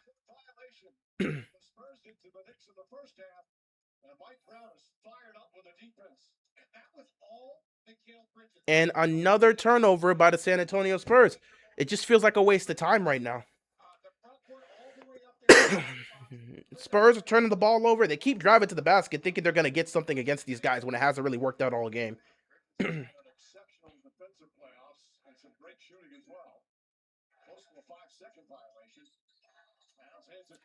Brunson with the ball. Gets it to Cat. Oh, good defense by Castle. Tries to get it to Cat, but good defense there. And there's good defense by Wemby to force the turnover. Fox puts up the shot and it's good, and they're going to count it. So he's going to go to the free throw line.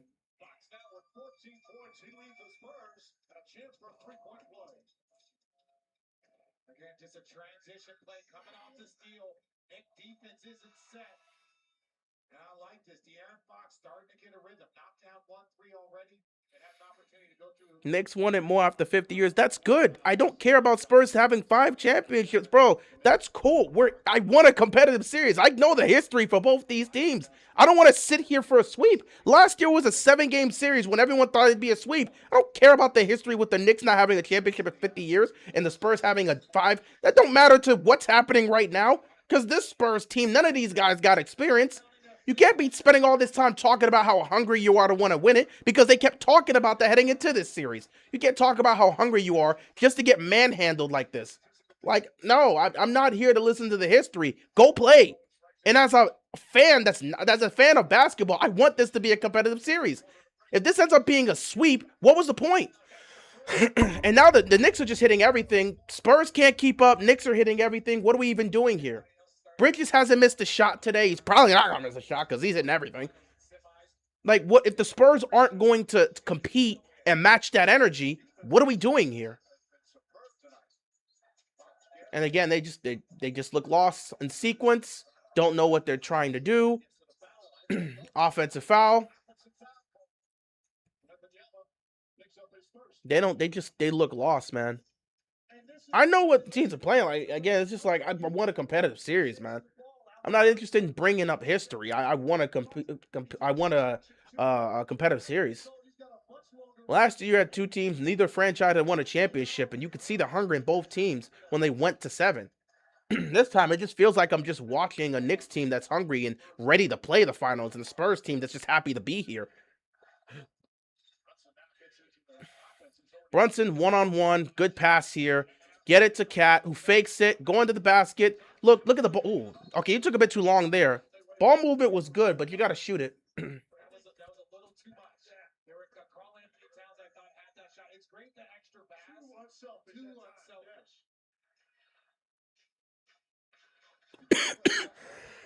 And it's not like San Antonio's playing bad defensively. Their defense has been fine. But how do you look this bad and lost offensively?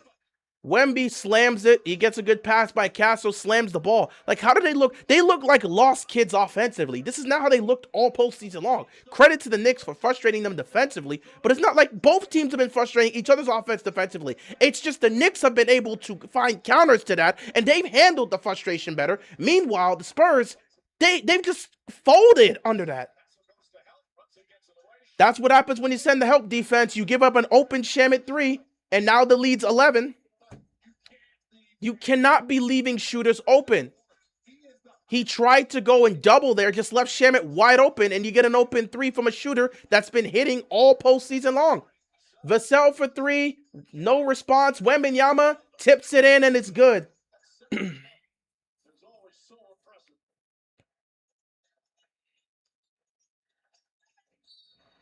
Bridges gets fouled. Again, the Spurs defensively are doing a good job. Both teams are doing a good job defensively. It's just when it comes to countermeasures for your offense, what are you doing in these situations? What are the countermeasures for your offense? Because the Knicks, they'll deal with the physicality. The Spurs are playing great defense. The physicality's there. but they have ways to adjust to that. They'll make switches. You want to be physical with Brunson? You want to trap him? We'll run our offense through Towns. We got him to be physical, like he does right here as he just puts his shoulders down and just drives the basket for a layup. You want to trap Brunson? You want to get the ball out of his hands? We're going to run through Cat. You want to deal something with Cat? We're going to give Brunson an opportunity. Wemby gets fouled, so he's going to the free throw line. So again, where are the countermeasures from these guys? So part of this is coaching. I'm looking at Mitch. Dude, what are you doing with this offense? And again, you got to look at Wemby again. Get aggressive. He's starting to get aggressive in the second half. But again, offensively, they really just look like if it's not wet. At times, if Wemby's not doing it, they don't know what they're doing as a whole. Dislodge, but just too much length for Wemby. Karl Anthony Towns giving Grant got his weight up under him a little bit on that call, trying to finish. Spurs offense is just bad. Spurs offense has been bad in this series. Again, the matchup, it's been a great matchup for the Knicks, but the Spurs offense, you would expect to see better. And they've just been bad. All games on ABC, all games in series shifting to New York. Monday will be game 3, and then next Wednesday, game 4 at Madison Square Garden. No, it doesn't matter if they get swept. His team's in the finals. Sean's gonna get the job.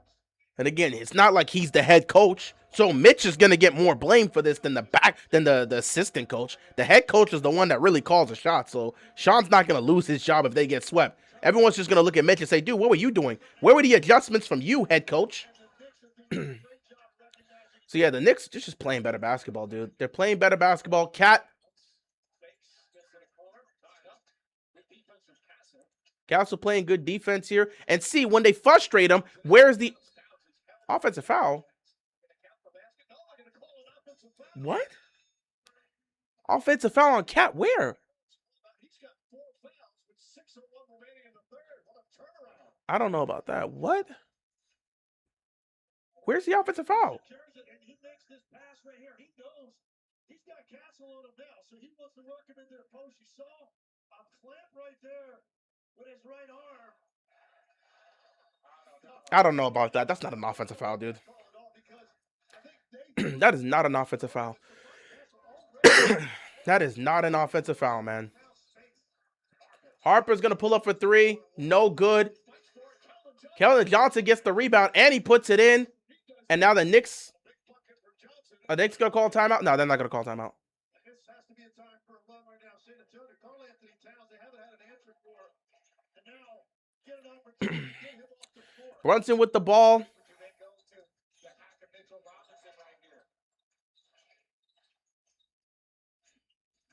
They're putting a lot of pressure on Brunson.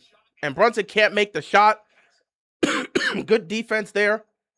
Get it to Johnson. Johnson to Harper. Harper gets it back to Johnson. Johnson to Castle. Castle for 3. He puts it in. You got to call timeout. You got to call timeout if you're the Knicks. If Pop was coaching Spurs, could have started 2-0, for example. I mean, again, your coach helped get you to the finals. I'm not going to talk about if Pop was here. Mitch had done a great job to get you to the finals. Make the adjustments needed. Both those shots by Brunson were not good. He kind of forced them up. Spurs have the ball. They got some momentum. They're going to lob it to Wemby, and Wemby just misses the lob. That really ruins the momentum. And now Brunson has an opportunity. Wide open Bridges. Bridges shoots. How the hell does he shoot the ball like that, dude? I swear to God. How does he shoot like that, bro? He must have, I don't know what practice he's been doing, but bro, Brunson just be shooting in the weirdest way possible. Not Brunson. Bridges. I don't know how he shoots shots like that. Mitchell Robinson with a block. I don't know why the paint is crowded and you're just gonna try to take that layup. I don't know about that, man.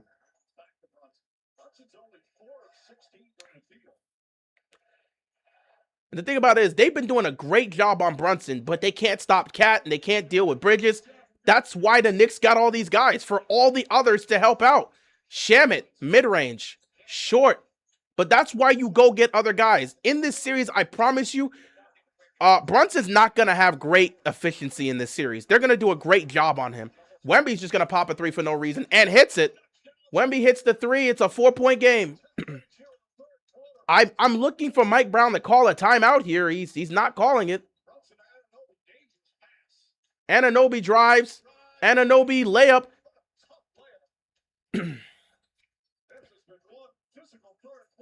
Again, I would call it. What? Timeout, Mike Brown. What play was that? Now it's a 4-point game. Now it's a 4-point game, and now Mike Brown calls a timeout. Cat being in foul trouble that actually might determine the series. If Cat's not in foul trouble, the Knicks are going to win. Cat in foul trouble, they have zero answers for Cat. They have all the answers in the world for Brunson, which is why it's working, but they have zero answers for Cat. If it comes down to Cat being in foul trouble and he fouls out this game, the Knicks could find a way to survive. Not the Knicks. The Spurs can find a way to survive because of how they're playing against Brunson.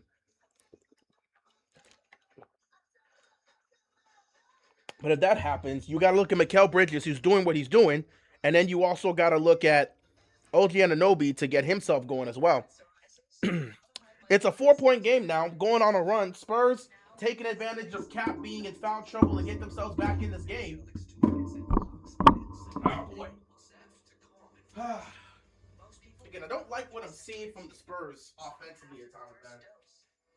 Serious side effects like suicidal thoughts and behavior, infections and low ability to fight them, liver problems, and inflammatory bowel disease have occurred. Tell your doctor if these happen or worsen, or fevers, chills, muscle aches, or cough occur, or you've had a vaccine or plan to. Before starting, get checked for infections, tuberculosis, and liver problems. Start to say, I'm back to clear your skin with Gonzalez. Ask your dermatologist about Gonzalez, also approved for psoriatic arthritis and HS.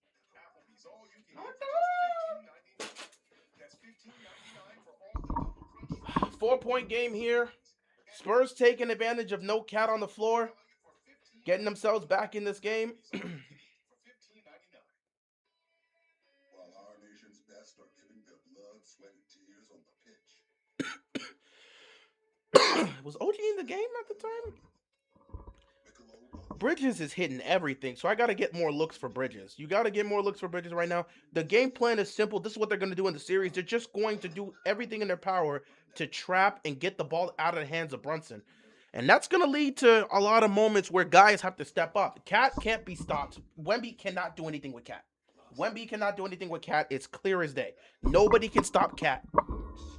Mikal Bridges is also on fire right now. He's missed only one shot. He's also been balling out.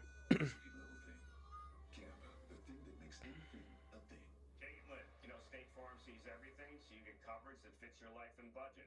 You mentioned. I see everything too, like the shot clock looking down on me. Well, he does know math. Okay, that is cool.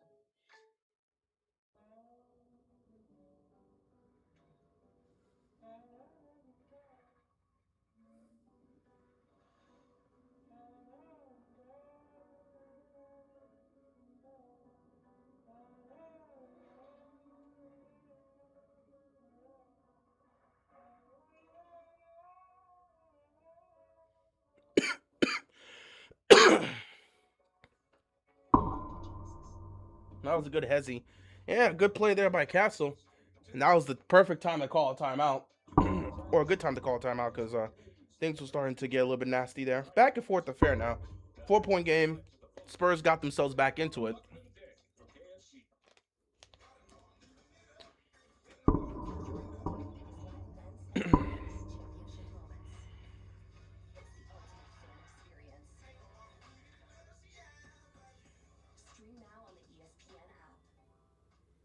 Well, congratulations to Paul Westhead, longtime NBA and WNBA head coach and assistant coach. The only coach in history to win both the NBA and WNBA championships. All right, 4-point game here. Brunson's out the game right now. They got to rest him up for the fourth quarter. That's when it's his time to shine. So this is an opportunity for the Spurs to get themselves back into it as Johnson steals the ball and gets it to Castle. Harper with the ball here. 3 minutes left to go in the third. Harper drives, gets it to Cornette. Wemby is on the bench. They brought in Luke Cornette. Castle with the ball. Castle pulls for three. He can't hit it. Shamet gets the rebound. And here comes Shamet. There's no Cat, no Brunson. If you can't take advantage of this right now as the Spurs, that's on you because you will lose this game. Somebody come help Shamet. McBride, no space to shoot that shot, and he makes it. That right there is a tough shot. Perfect defense, but that right there is a tough shot, and it's a shot the Knicks need.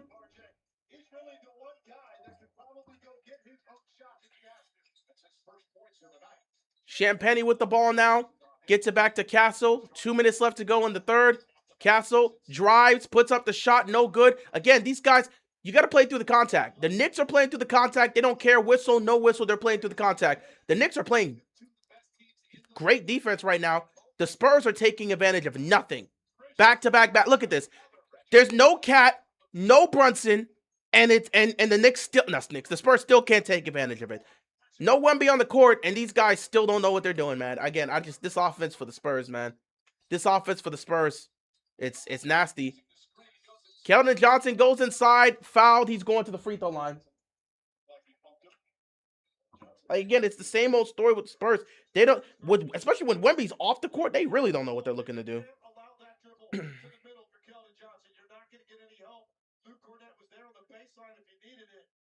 That's an answer there for the Knicks. I'm sure Mike Brown's thinking the same thing, and this is a nice little hesitation. Look at that contest by Castle, but a better finish and concentration by Bridges. Second foul on Robinson. Johnson missing the free throw. They'll celebrate the NBA. Keldon Johnson missing the free throw. I'm not seeing anything. Like, again, it's the same stuff with the Spurs, man. Same stuff with the Spurs. No Cat, no Brunson, and they especially can't take advantage of this. Like, I don't even know what's. Like, you look at this and you're like, bro, what are you even doing? It was so bad they got to get Wemby back in. Legitimately, they had to get Wemby back in immediately because they're doing nothing right now. It's like literally they had to bring Wemby back in. And they had to bring in De'Aaron Fox again, too, because they're not taking advantage of anything right now. Bridges right now, they can't stop Mikal Bridges. So you can't stop Mikal Bridges. You can't stop Karl-Anthony Towns. They can't stop anything. This game is over, man. I'm telling you right now. I'm not seeing a single thing from the Spurs that makes me think they can win this, man. And Harper, I don't even get to the Fox. Fox nearly turns the ball over. Johnson's just going to throw up a three. Not even close. Yeah. No, I just feel like I'm wasting my time tonight. The Knicks just are performing better. Even with Cat and Brunson out, you're not seeing anything from the Spurs, man. This offense is just awful. Shamet, 3. And it's going to stay with the Knicks. Man, this is just such a waste of time, bro. This is such a waste of time. This is pathetic. Shout out to the Knicks, man. You're doing exactly what you're supposed to do. But this Spurs team, bro, you're not seeing anything, bro. And then they're going to go to the media and talk about how everything's okay and everything's calm. And, we're not really worried about anything. You don't have to be worried. You can be swept. I'm not even joking. I'm like, look at this, bro. They're getting their soul snatched. They're getting their soul snatched. It's back to an 11-point game. No Cat, no Jalen Brunson, and they've raised the lead to 11. It was a 4-point game when they call a timeout. You took out Brunson, Cat on the freaking bench, and the Spurs can't do anything with it. At this point, I don't even know what to say. It's just like I'm so disgusted, man. I'm so disgusted. I expected more. Wemby being more aggressive in this third quarter is good, but this Spurs team's just, I'm so disappointed. I'm so disappointed. I'm so disappointed. Another open 3. That should have gone in. But guess what? They get the offensive rebound and the putback. 84-75, getting ready for the fourth quarter. I'm so disappointed, guys. I'm not going to lie to you. I'm so disappointed. I'm disappointed because I expected better from San Antonio. I cannot give any more praise to the Knicks than what I've given. The biggest level of praise I've given the Knicks is that there hasn't been a single minute of this game in the finals that I have not looked at the Knicks and said they were bad. There's not a single minute where I said they were worse, not bad, but they were worse than the Spurs. For the entire postseason, for the entire finals so far, we're a game and 3 quarters into the NBA finals. Throughout this entire stretch, the Knicks have just been a better basketball team. The Spurs don't look like they can mess with them at all. And now you're getting into the fourth quarter, which is the quarter where the Knicks always take over. Spurs are showing no life. They're down 9. They can't get anything going unless you're going to get a legendary Wemby game because no one else seems to want to hit shots. I don't even know what to say. They look lost offensively. Defensively, they can make stops. At times, they end up getting beat. They're just losing to a better team.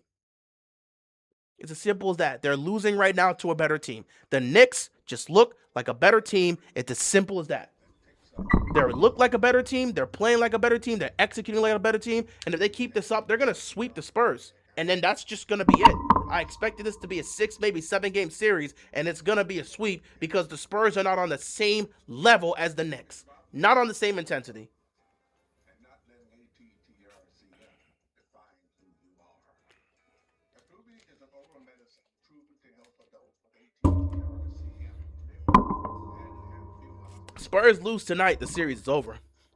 There's a clear understanding. Everybody, Spurs lose both home games. They're not going to New York to sweep. They're going to New York to potentially get swept, or maybe have to come back to San Antonio for a potential do or die Game 5 where they'll be down 3-1. They're not. They may somehow sneak one in New York. They're not getting two. Ask your cardiologist if a truth is right for you. Time to get busy living.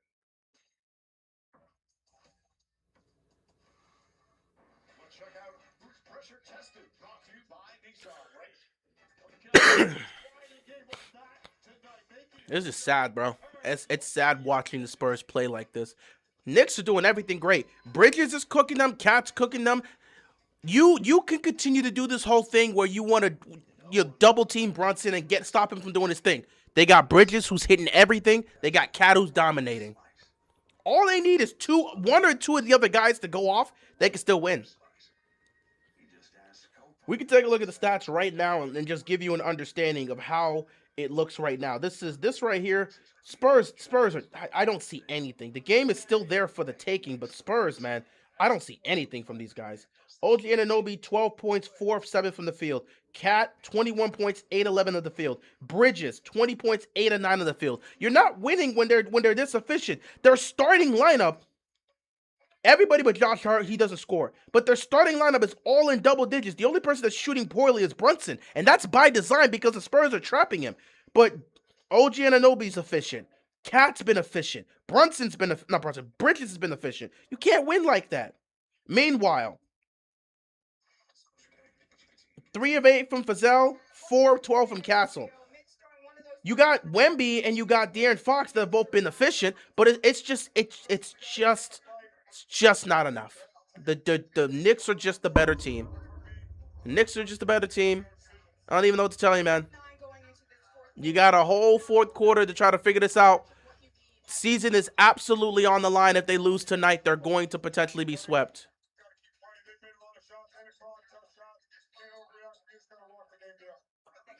Yeah, Wemby is hesitating too much.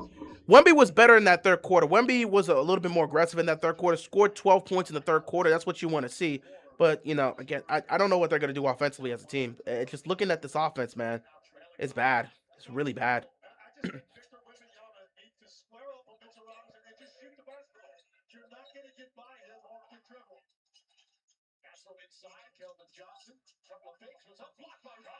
And again, Knicks get the block right there. They just look like the better team. I expected the series, and I could see a sweep in the horizon, man. I could see a sweep. So I'm getting ready for this to be a sweep. If the Spurs can't rally here in the fourth quarter, I just got to get ready for a sweep because there's just nothing here. McBride over Fox. Can't get it, but guess what? Look at the offensive rebounding. And Bridges, who's been hitting everything, actually missed the red three. Look at this, dude. Where is the assertiveness for the offensive rebounding? There's no assertiveness from the Spurs. Where is the aggressiveness in getting the rebound? They're just standing there. I'm wasting my time streaming these games because the Spurs and Wemby's just gonna take a 3. He got it, but I don't understand this. I don't understand this.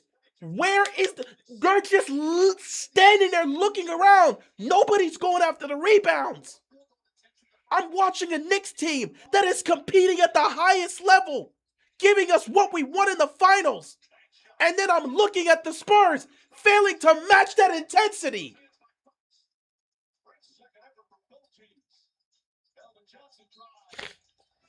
Like, legitimately. Like, I need to see. It's the fourth quarter, and you could potentially be down 0-2. Show some aggressiveness. And Cat's coming into the game.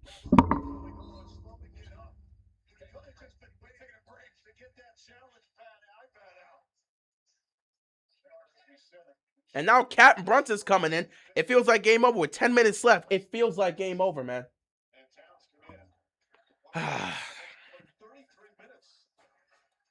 I wanted a 6-game series, and it looks like the Knicks could potentially sweep. If this is what the Spurs are going to showcase here, why waste my time?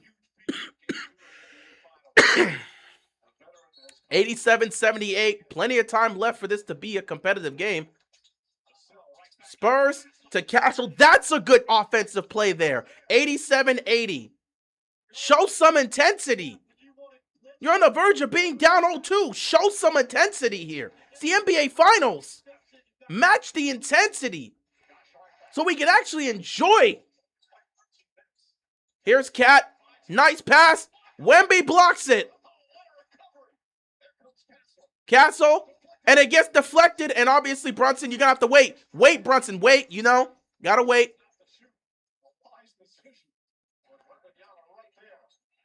Brunson with the ball.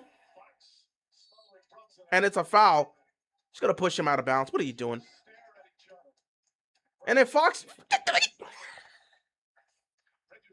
Come on, Fox, bro. You just pissing me off. I was really about to just curse this man out. Just pissing people off. Like, dog, what are you doing? Over here getting in Brunson's face, bro. Y'all out here getting manhandled and embarrassing yourself on your own home court, potentially getting ready to be down 0-2, and you over here standing at Brunson. Yeah, yeah. You ain't getting nothing easy.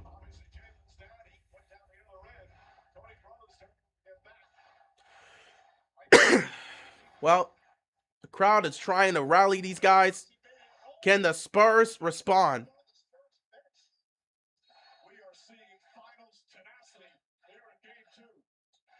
Yeah, we're seeing tenacity with the Knicks dominating. Here's Brunson to Bridges to Shamet. Another three. Shamet can't hit this. Look at this offensive rebound after offensive rebound. Brunson puts that. Oh, he misses that. Never mind. Wemby might have got a piece of that. Harper layup is good. 9 minutes left to go in this game. 5-point game. Can the Spurs go on a run? The crowd is trying to hype them up. They're on a 7-0 run. Can they keep this up? Bridges over Wemby. No good. They get the rebound. They've got to go bring that same intensity offensively. Get something going. Castle. It's going to pull back here. It's going to lob it to Wemby. Wemby can't get it. Wemby should have just grabbed that, control that. You had the mismatch. 87-82. Brunson trying to get it to Cat. Cat getting it to the corner. Shamet for three. Knocks that in. And another timeout for San Antonio. The ball movement is insane. They just can't do anything. Spurs don't care about winning the game after they beat their son in game 7. If that's the case, they can go home. I don't have to be here to stream this. Let me not waste my time if that's the mindset. I don't have to be here and stream game 3 and 4. Why would I want to stream why would I want to stream a sweep? For what? In the finals? That's boring. If they don't care, I should leave. I don't need to be here for this. I could do other things. Did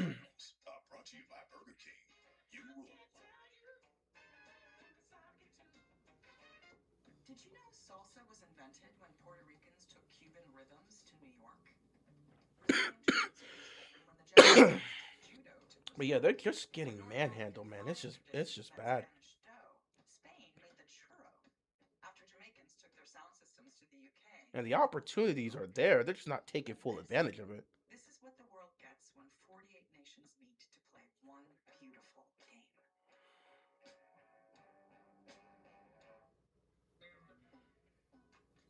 At Burger King, you tell us what goes on the menu. We want to know what you want. I want all the jalapenos on my Whopper. 3 layers of juicy, creamy, crunchy jalapeno. Try the loaded jalapeno Whopper today. We're almost back. Also, you okay, OG?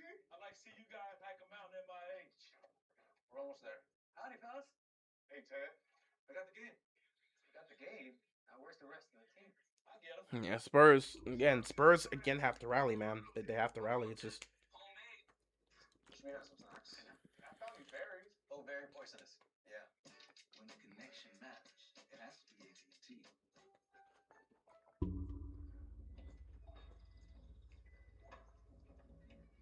Check you out, all grown and whatnot. Spurs got to rally. Too much time left. Knicks got to keep doing what they're doing.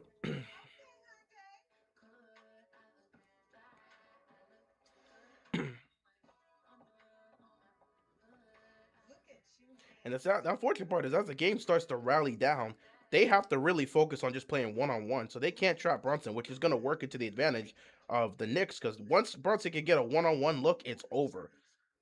If every Shamit's hitting threes, Brunson's been great, Cat's been great. When you got too many players being great, you can't start doubling. Because if you start double teaming, well then it's going to leave an open shooter and they're hitting their shots tonight. You have to earn your place among us. Because you don't join the rings. You become one. Introducing B&A Rewards, a new loyalty program that grows with you and celebrates what you do. Like taking a big step, Oh boy. a big trip. What is it? 90 to 82 right now. It's an 8-point game with 8:18 left to go.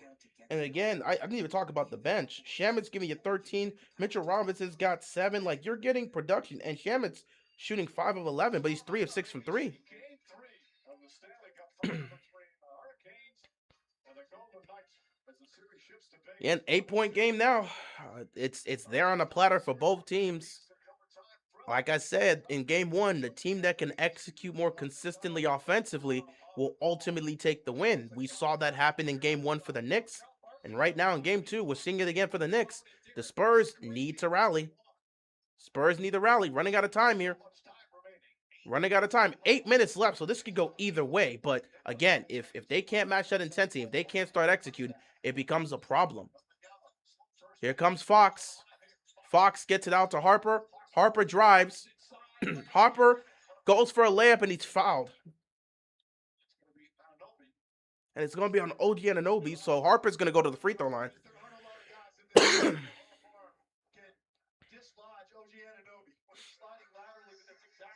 90-82, 8 minutes left. Not a lot of people that can do it with their strong arm. But here, look at this. This isn't really anything overt. That's just a nudge with his shoulder, and he uses Anunoby's momentum against him. Great patience by the rookie. Well, the Spurs have done fairly well with lefty guard. And the Spurs continue to miss free throws. I mean, they can't hit a free throw to save their lives tonight. Just missing all these free throws, which will come back to bite them. All these free throws missed will absolutely come back to bite them. He makes the second one, though. 90-83. It's back to a 7-point game. Need your defense to tighten up here. Meanwhile, New York, keep moving the ball. The Knicks got to keep moving the ball. Keep moving the ball. Castle falls. Now there's an advantage. Keep going, OG. Drive. Kick out. Shamit for 3. Can't hit this time. Loose ball foul on Hart. Wow. They're going to call a loose ball foul on Hart. That's going to be foul number 5. That's crazy. Yeah, that's a loose ball foul. That's on Hart. That's a loose ball foul. That's his 5th foul. And they're going to have to send him to the bench.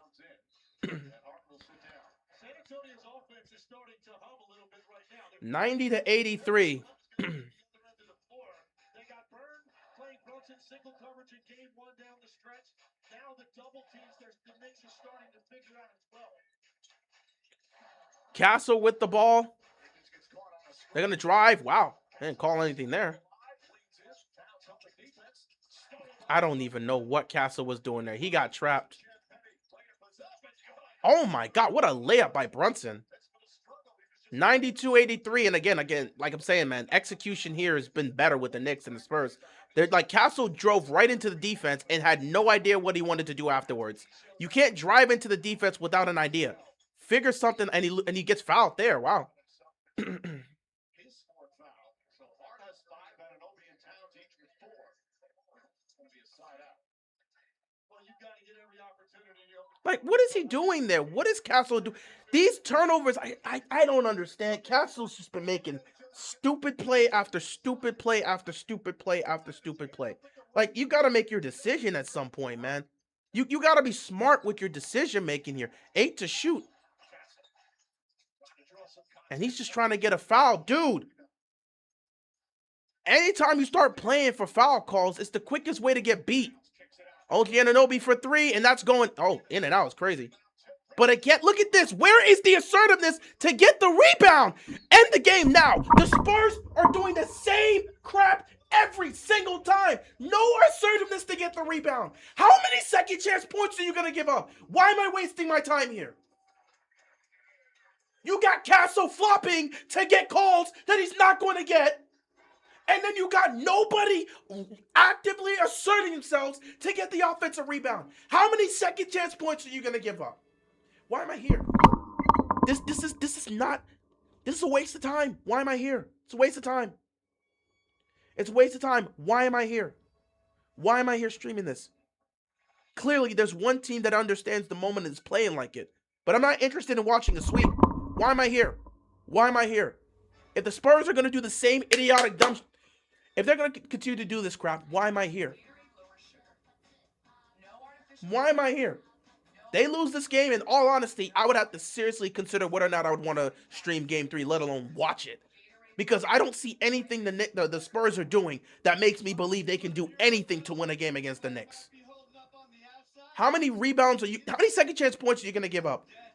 You got Castle actively right now as they're trying to get back into this. He has no idea what he's doing. He drives to the basket, gets trapped, tries to throw it out, turns the ball over. Clock's winding down. Instead of just putting the damn shot up, let me try to flock to foul bait and see if I can get a call.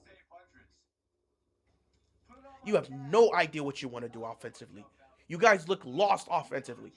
Why am I wasting my time here? I expected better. When we talk about the San Antonio Spurs, I expect better from a Spurs team in the finals. I expected better. Win or lose, I expected better from an execution standpoint. But these guys, they really look like kids now. They have no idea what they're doing. No clue. These are children growing up against grown men. They don't even belong on the same court as the Knicks. The Knicks are playing finals basketball. Spurs are just here to have a good time. They don't know what they're doing. What's the point of watching Game 3?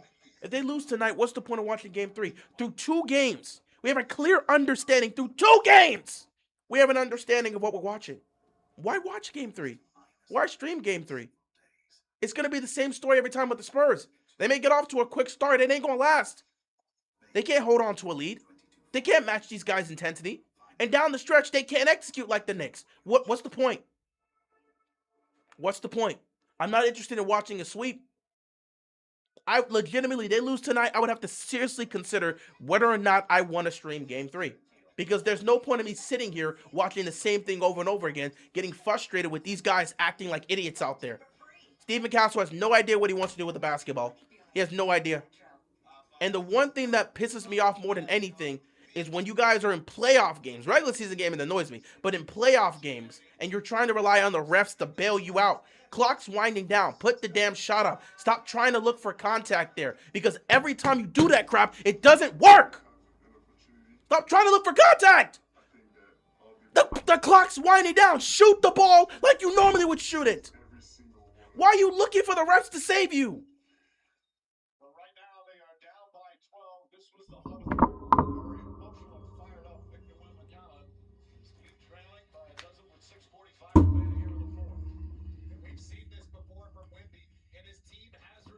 They lose tonight, I got nothing left. I will probably sit out Game 3. Because I'm not going to sit here and watch a sweep. No point. No response from these guys. Wemby's got the ball. Wemby to the basket. No good.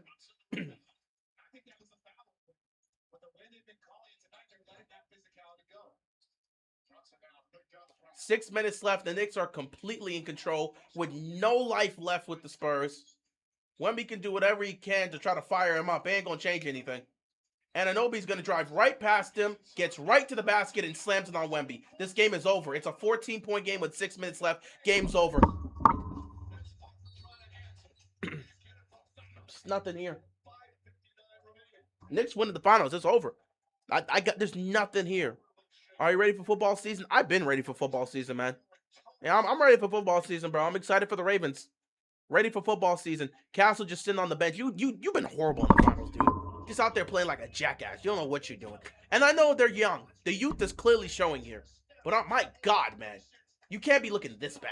Especially with the way you guys have been talking.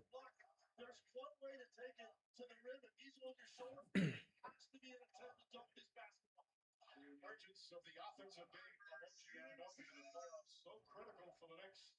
Now lead by 14. Yeah, I'll leave that to you. I'll take a break for game 3. I will take a break. If they lose tonight, I'm taking a break for game 3. Whatever happens in New York happens. But I ain't gonna be here for that. But yeah, I'm ready for football season. Ready for football season. World Cup's also coming up. Ready for that too. But yeah, I'm ready for football season, bro. And right now, San Antonio is continuing to take the ball out of Brunson's hands, but they haven't really solved that defensively. The Knicks are either getting good. Yeah, I mean, we'll see what the Wizards do with the first round pick, dude. 97-85.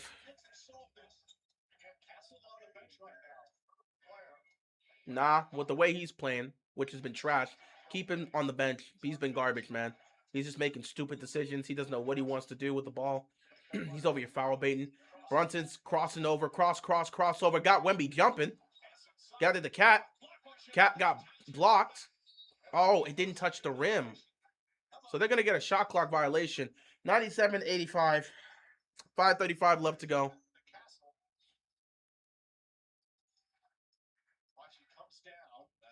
And now he's hurt himself. So when he decided to try to foul bait to get a call, he injured himself. Fox is going to shoot a 3. He puts it in. De'Aaron Fox has actually played well today. They got to get more looks for him. And if you ask me right now, keep Steven Castle keep him on the bench.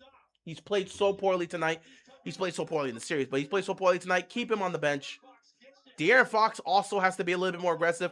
Honestly, right now, if there's any time for somebody to go on a run here that you got to rely on for the Spurs, De'Aaron Fox and Wembanyama, those two need to go now.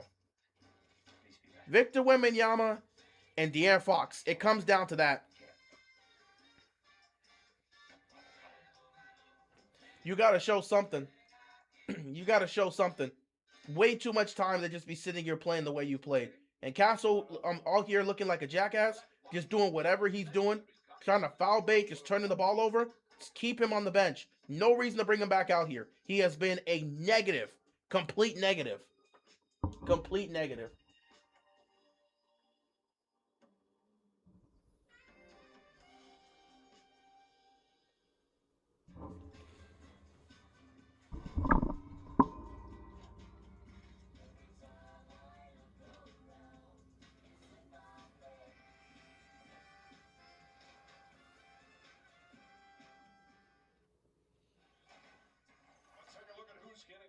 Brought to you by KFC. Now, once again, strength in numbers for the Knicks. Jalen Brunson hasn't shot well, but he has 15. Anunoby made some big shots. Bridges has been brilliant offensively. And Towns having a strong game. Josh Hart on the bench for 97-88, 5:17 left to go. Season on the line for the Spurs. Brunson being trapped. Puts up a floater. No good. The ball gets knocked out of bounds. It's going to stay with the Knicks. 4 to shoot, though, so they got to get this out quickly. such tough physical defense from San Antonio. Taking every dribble hard. Brunson looking. Finds McBride. McBride, put it up. Throws it up. Shot's no good. Rebound goes to the Spurs. 97-88. Again, put this in the hands of De'Aaron Fox and go with whatever he's going with. If there's any time for De'Aaron Fox to go, now has to be the time. And that's a good layup by De'Aaron Fox. It has to be Fox now. Fox is the veteran. He's the one with the playoff experience. We know what he is as a scorer. If there's any time for De'Aaron Fox to show up and do something, now is the time. Bridges gets an open three. He just misses it. 97-90. 4.5 left to go. De'Aaron Fox trying to bring his team back into this. Gets it to Wemby. Wemby being guarded by Cat. Wemby, do not shoot a three. Wemby spins, layup is good. 97-92, 4:17 left to go. New York's got to call a timeout. The Spurs are on a 9-0 run. That's cool. Ain't even close to celebrating right now. They're on a 9-0 run.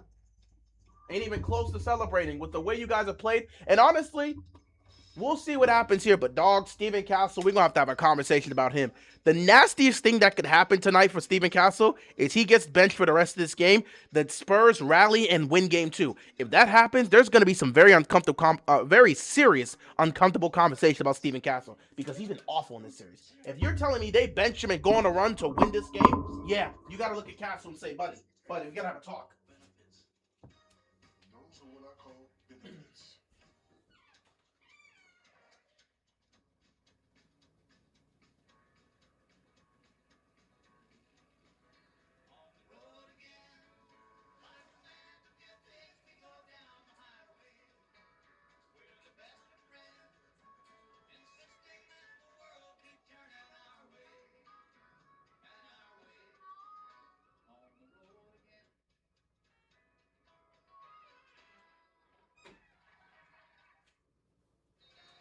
And this is what we're talking about, Wemby, is the patience. You get in the paint. You've got it. You look around. You see you're in a one-on-one situation. This is what the Spurs need from Wemby, to take his time, to be aggressive, and that's what his team is telling him. Well, in game 1, the Knicks came back from a 14-point deficit in the second half. 97-92, 4 minutes left to go. Plenty of time. Anything can happen here. Knicks got to quell the run. Cat just missed it. I'm sorry. He got blocked by Wemby. Fox with the ball. They got an opportunity here. Vassell for 3. He puts it in. It's a 2-point game. Spurs coming alive here with Steven Castle on the bench. Keep that in mind. Keep that in mind. They're on a 12-0 run since they put Steven Castle on the bench. They are on a 12-0 run since Steven Castle's been on the bench. That tells you a lot right now. 10 to shoot here. Brunson, you got to move that ball. Got to move that ball, Brunson. Brunson, you got to move that ball. One-on-one, a tough 3. He can't hit it. The shot's not there tonight. Spurs got a chance to tie here. 97-95. There's De'Aaron Fox with the speed. And he turns it over. Here comes Bridges. Can Bridges get it? Oh, a nice pass. Brunson's got to hit this. He can't hit it. Brunson can't hit it. I cannot believe Brunson didn't hit that. He's open for 3 and he just missed it. There's no way. Harper ties the game. 97 all with 3 to go. I cannot. Dude, they are on a 14-0 run with Steven Castle on the bench. I swear to God, if the Knicks lose this game, no, if the Spurs win this game, a conversation about Steven Castle is going to have to happen, man. There's no way they go on a run as soon as they put Castle down. Anunoby turns the ball over. Not a foul. Turns the ball over. It's Spurs basketball.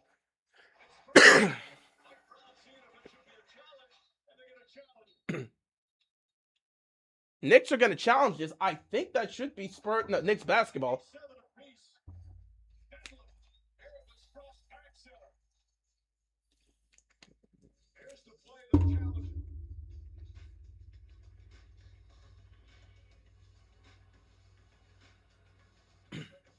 That's a foul. That is a foul. That is a clear foul. He gets his hand. That's a foul.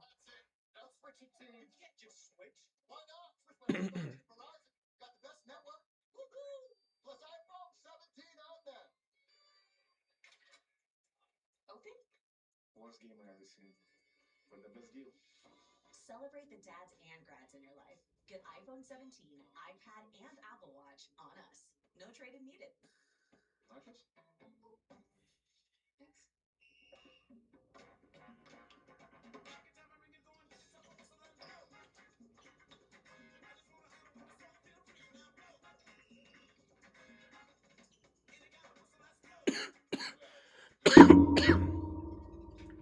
Castle being benched and then the Spurs go on this run is insane.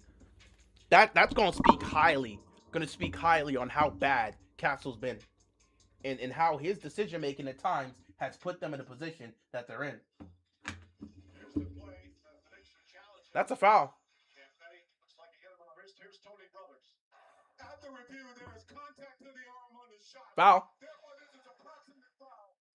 The ruling on the floor is overturned. The challenge is successful. New York will be on the line for 3 free throws. OG Anunoby's gonna get 3 free throws. Anunoby's been an excellent free throw shooter here in the postseason, 86%. He's 2 for 2 tonight. It's always amazing during these critical days in the NBA Finals fighting for a championship. How critical free throws are. That's a great challenge by Mike Brown.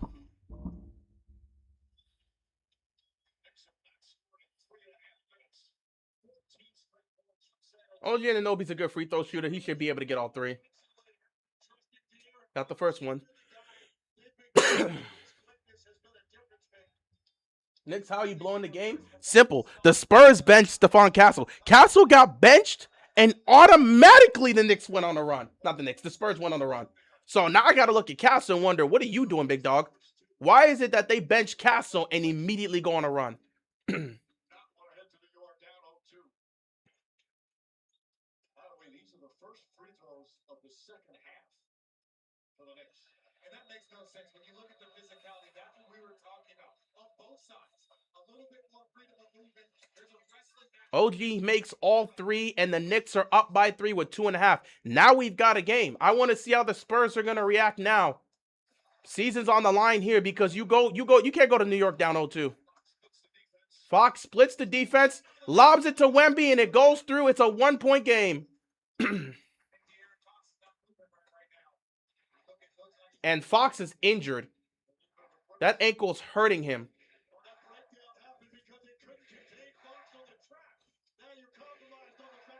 Bridges with the ball. Vassell's on him. Somebody's got to come give him a screen.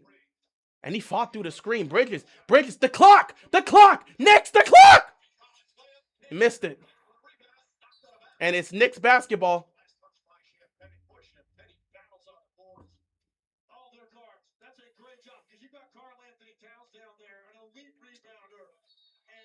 Some position, but Champagne just fought, and he basically saved the putback. Castle was set to check back in. Oh, God, they're bringing Castle back in. Oh, they're not bringing him back in now. Keep him on the bench. Nice shot by Brunson. He snuck that in there. 102-99. 2 minutes left to go. How will the Spurs be able to attack? Why am I getting a call now? Great. Wemby pops the 3. Misses it. Hello? Hello?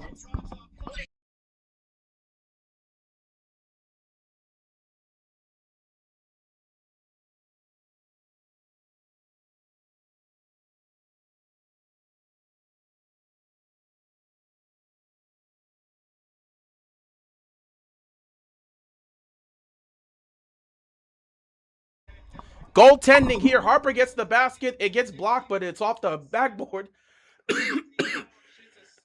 Cat was just a second late. That's a goaltend. So it's a 1-point game.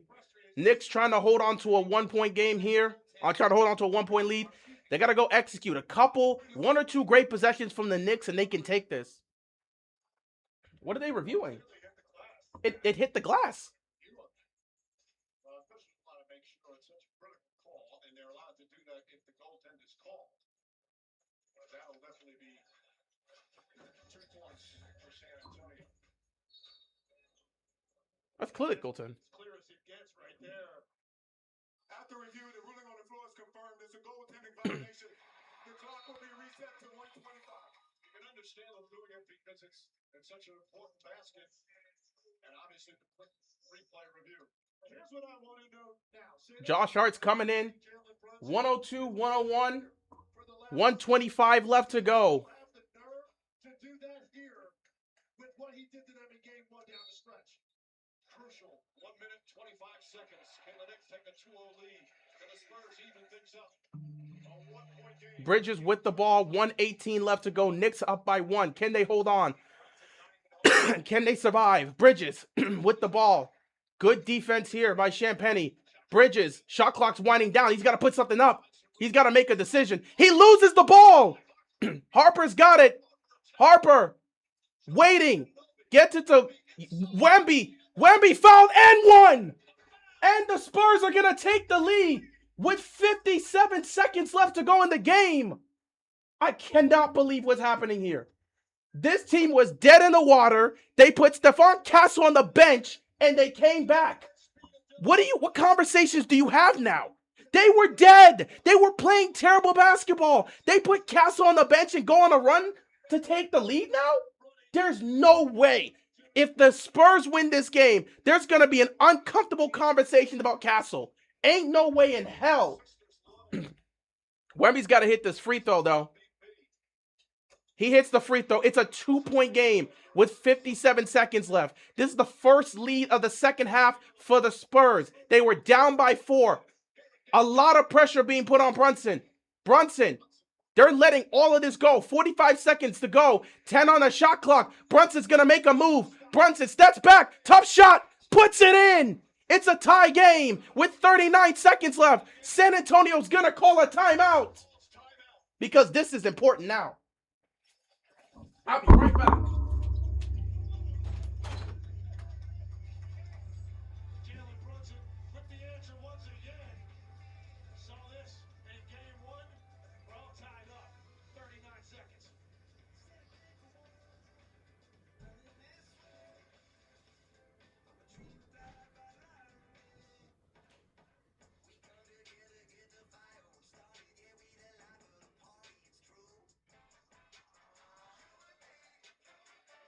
Different vibes, same ingredients. We all know it's not a cookout without Heinz and Oscar Mayer.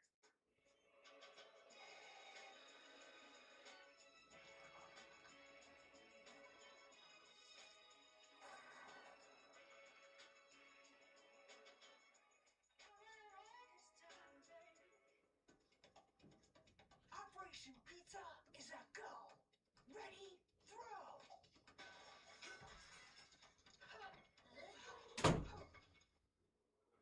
What? 3 new Toy Oh, Story man. personal pizzas from Papa John's. Order 2 or more. I made it back. Better ingredients, pizza, Papa John's. I made it back. Work. That's how Oh, man. pizza. See Disney and Pixar's Toy Story 5. Only in theaters June 19. Rated PG. 40 seconds left in this game. Spurs basketball. Tied game.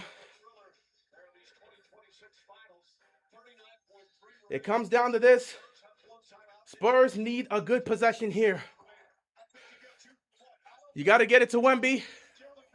Wemby. He's going to pull up. No good. OG's got the ball. They're going to call a timeout with 30 seconds left. 30.3 remaining. Huge defensive rebound there. Wembanyama got a good shot and it wouldn't go down. Wemby got a good shot, just couldn't make it. Knicks need one good look to steal this game. Wembanyama showing so much passion. We said it. Last time we saw that, his team answered the call again tonight. And he's been so much more aggressive here in this second half. Teammates finding him. You need one defensive stop here if you're the Spurs to get yourself a chance to win this game. See it with Harper get deep in the paint. This is the Victor Wembanyama that they need for 48 minutes. Wembanyama responded in the second half, but will it be enough to win game 2 here? Wembanyama also with 4 block shots. The Spurs also chose to go for a 2-for-1. That's why Wemby took that shot. There'll be 10 seconds. There's a 7-second difference between the play clock and the shot clock. So the Spurs will get one last possession unless they fail to get the rebound if the Knicks miss. Both teams have a timeout. The Knicks do not have a foul to give. The Spurs do. And I think both teams do have a challenge left. 30 seconds left. Season on the line for the Spurs because, again, you go down 0-2. I don't see how you go to New York and win a game. Knicks on the verge of potentially going up 2-0. What is the game plan here? I've talked about this. The Knicks have been a better team executing in these moments. They've done it all postseason long, executing in these moments. Can they do it again? Here it goes. Brunson with the ball. Castle all over Brunson. They got a foul to give, and they're going to go with it. 24 seconds left on the shot clock, on the game clock. 17 left on the shot clock here. 7-second difference between the shot clock and the play clock. They had a foul to give. They're going to get De'Aaron Fox back in the game.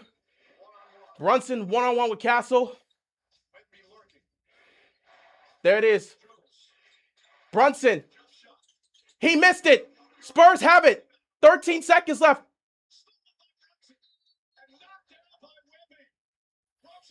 Oh my God. Castle. Are you serious, dude? Are you serious, Castle?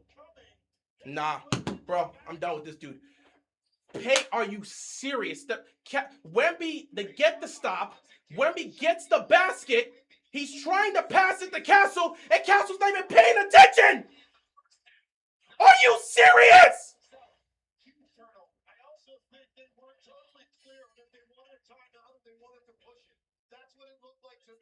That's the game. That's the game. I cannot believe Castle's not even paying it. I don't even know what to say, man. That feels like the game. Spurs have a timeout. I would save it. They just sent Brunson to the free throw line because they just used their foul to give. I cannot believe Castle's not even paying attention in that moment. I don't even know what to say, man. I don't even know what to say, man. Unbelievable behavior. Stephon Castle might literally be the primary reason. Brunson missed.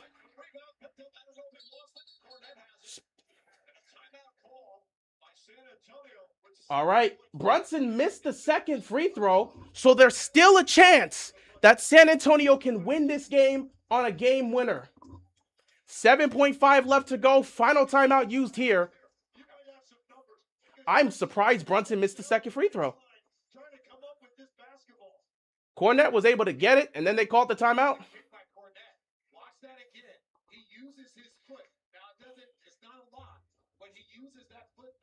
1 point game, 7.5 seconds left to go. Now, this is not a kick in a traditional sense. Balls bouncing around, accidental. Now, watch this. Cornette, that right there, kicking your foot up right there, that is a kick. They didn't see it, and again, Cornette put in just for that situation in face of a missed free throw. You have the 2 7-footers out there. The Spurs will have one last chance to win this game, but this time they're down by 1. It's not like they had a chance where the game was tied and they could go for the win. They have to score here or this game is over. 7.5 seconds left to go. This has got to be in the hands of Wemby. I got to live and die with Wemby.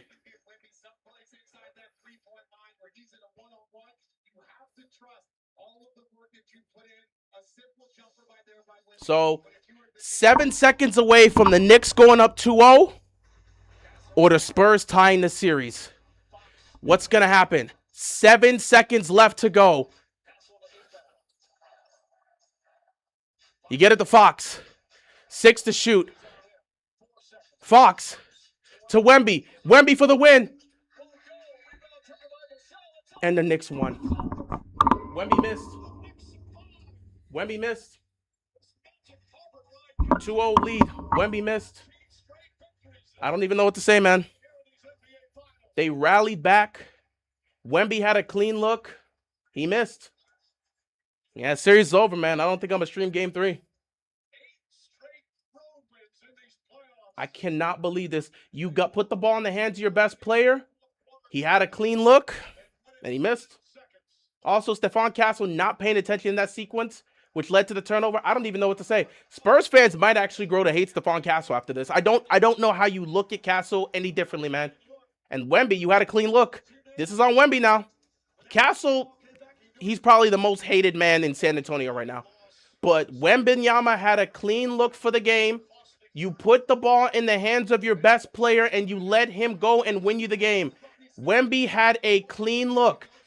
De'Aaron Fox had it. They ran a screen to get him open, a screen and roll. Wemby had the shot. He was open, and he didn't hit it. When your best player has an opportunity to win it and he can't win it, you live with the results. This series may very well be over. I probably won't stream Game 3. Knicks probably got it, man. I don't know what to tell you. I don't. After a performance like this, it's just Castle's done, bro.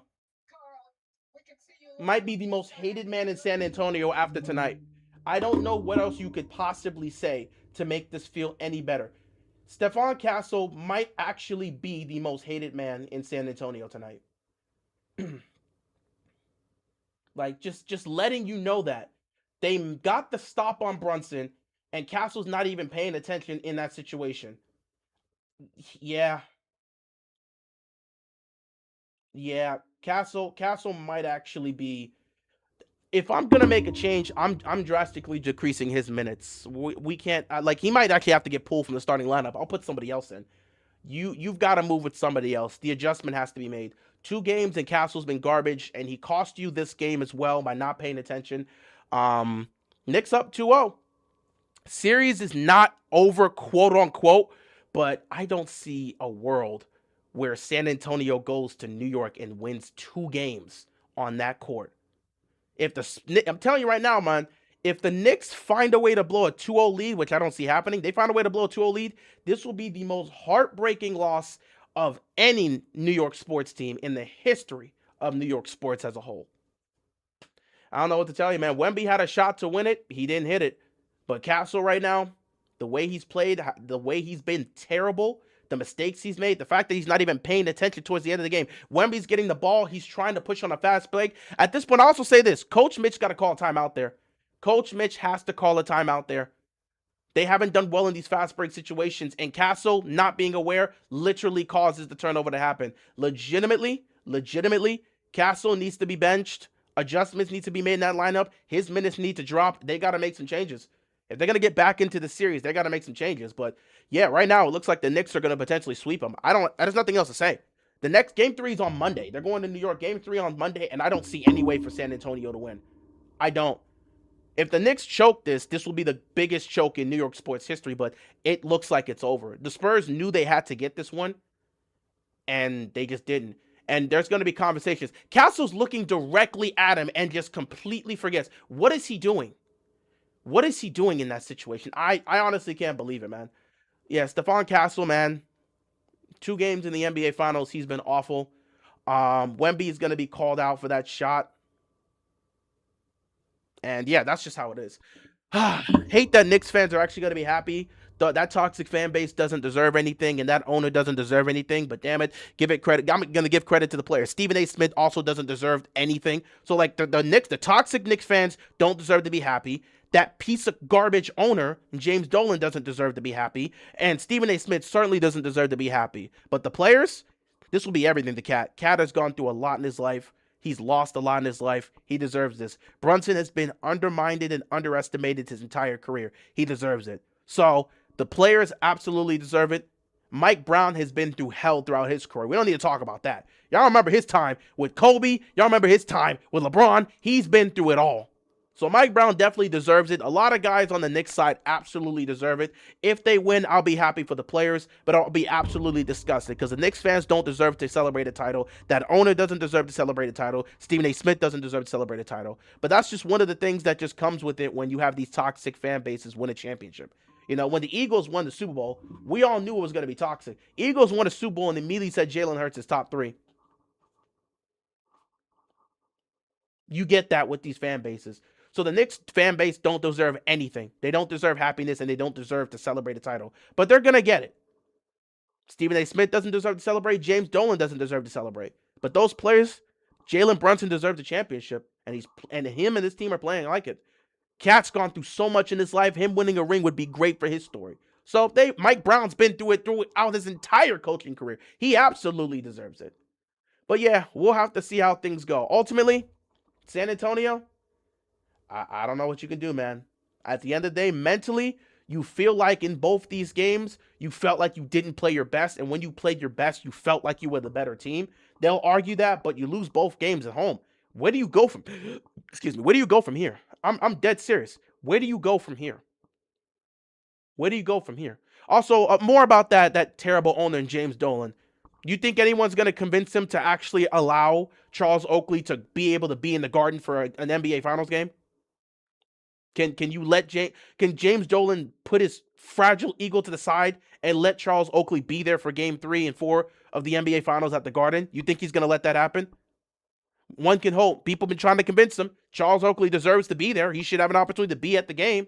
But knowing Dolan, yeah. But yeah, tough loss. San Antonio fought back, got into this, but like I said, execution in the biggest moments matters.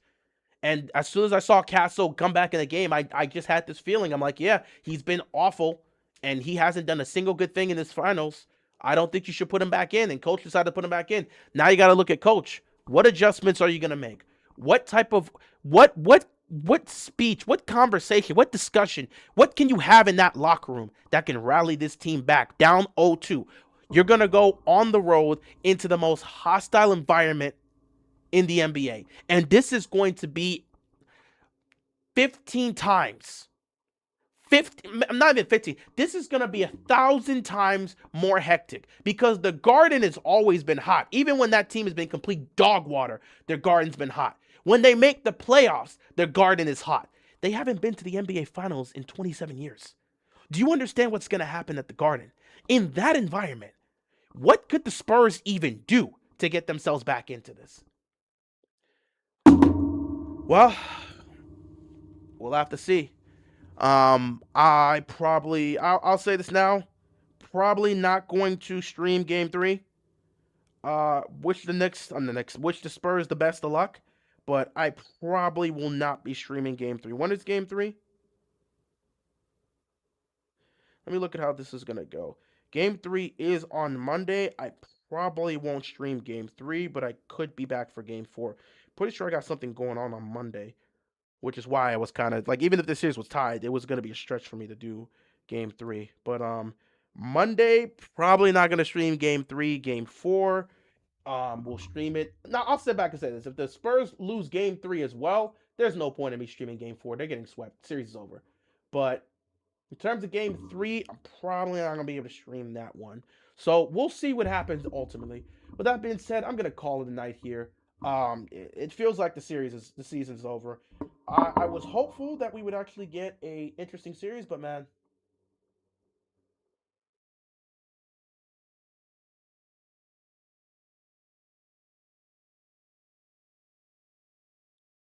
that's just bad, man. Wemby with the game on the line just missed that shot.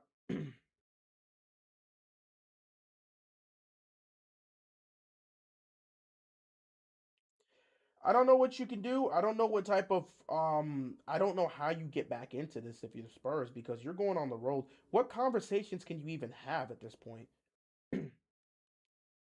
Yeah, it may be over, bro.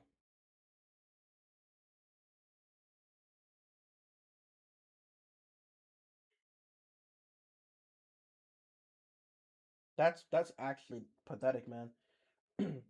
Brunson played like trash because they locked him up defensively, and you still couldn't do anything. Yeah, but yeah, I appreciate you guys pulling up. Probably won't be here for Game 3. I already had something to take care of on Monday, so even if the series was tied, I was like, okay, it's tied. I would probably like be watching on my phone, but I wouldn't be able to stream. So like, I wasn't gonna be here for Game 3 anyway. But Game 4, I'm gonna tell you this right now. Spurs lose Game 3. I'm not here for Game 4.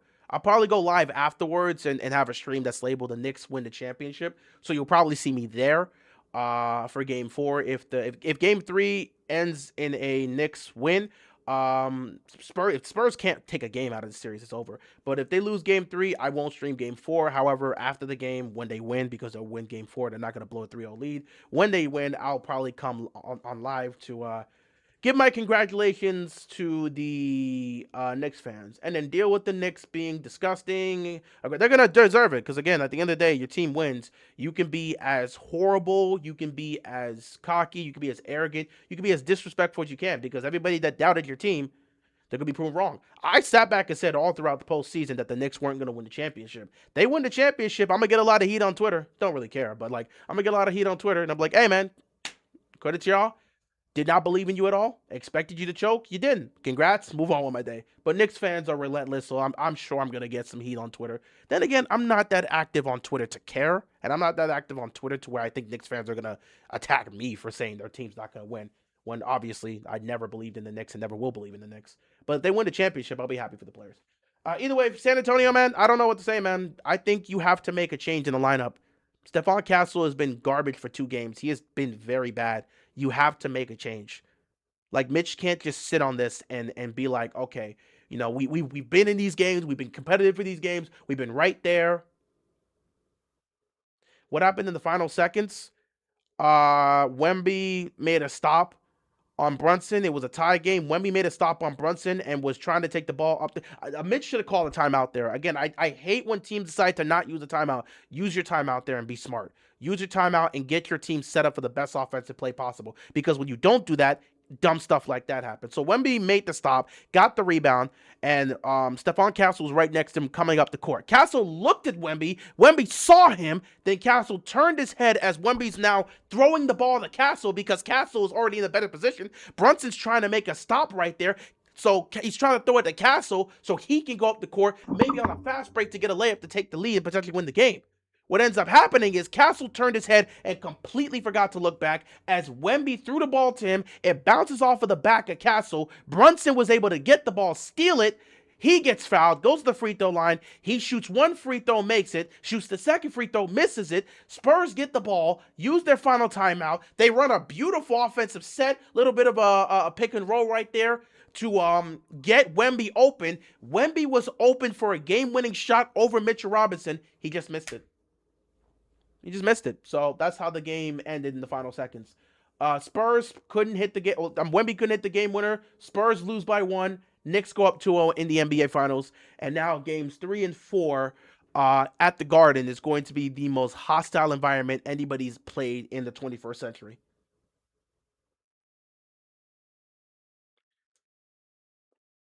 So, yeah, we'll see what happens here. But the Knicks have won the first 2 games. It really looks like Spurs are done, man. I ain't gonna lie. Like, it really looks like Spurs are done, and I don't even know where you go from here.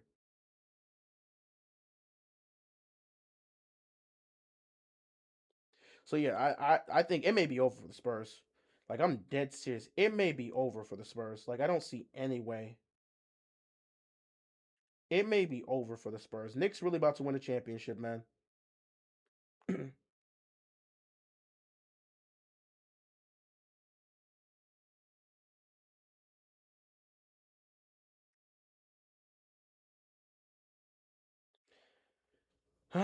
Whatever. Wemby will come back, sure. We'll see. We'll see. It's not over yet. Obviously, they gotta go. Well, it's not gonna be over until they're down 3-0. At that point, it's a wrap.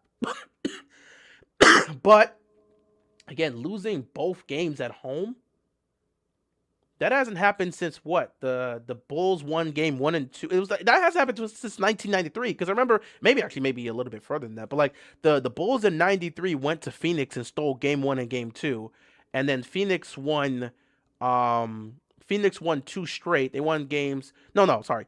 I think the Bulls took game 1 and game 2. The Suns won game 3. Bulls won game 4. Suns won game 5, and then game 6 at Phoenix. The Suns were up for pretty much all of that game until the final seconds, and they end up losing that game and losing in 6. So yeah, I mean San Antonio, there has to be a major conversation with this team, and I think Mitch, at the end of the day, as the head coach, you take responsibility for not calling that timeout. I hate the idea of just having these guys just go play it out with momentum. I've always hated that idea. If you got a timeout, especially when it's been a physical series where mistakes have been made, when you have a timeout, use it. Like I'm not I'm not all keen on trying to go on a fast break with the final seconds. Use the timeout. Use the timeout. Get the right call. Get yourself set. The game is tied. There's no reason to go rush it. You have a timeout. I would have wished Mitch would have been more aware to have, to have called that timeout. I also wish that the communication was better, but these guys are young. Castle and Wemby were not on the same page on that final possession, which caused the turnover to happen, and Brunson got his hand there and took the ball. Again, I've said this throughout the entire finals. These games are going to come down to execution in the biggest moments. And right now, the Knicks have executed in the biggest moments, and the Spurs have done nothing but make mistakes, miss shots, turn the ball over in these moments. They've done nothing to show you that they can beat this team. Even tonight, they rallied after Stephon Castle went to the bench. But even still, it never felt like the Knicks were losing control. It felt like they were going to be right there in the battle to the end, which is exactly what the Knicks want. The Knicks love playing games like this. This is their strength. The Knicks love being in games like this. So this worked to their favor. It does not work to San Antonio's favor. At this point, it feels like San Antonio's not going to beat the Knicks unless they blow them out. They're not going to be able to beat them in a close game.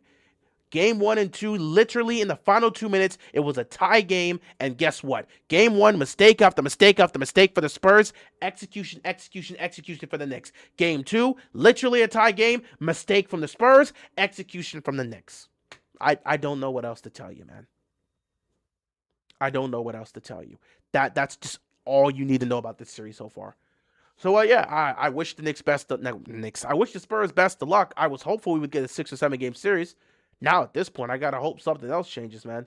But I wish the Spurs best of luck in Game 3. Would hate for this to be a sweep, but I wish the Spurs best of luck. I won't be here to stream Game 3, but if the Spurs win, we can look at Game 4 and say, hey man, maybe they can get 2 in the Garden.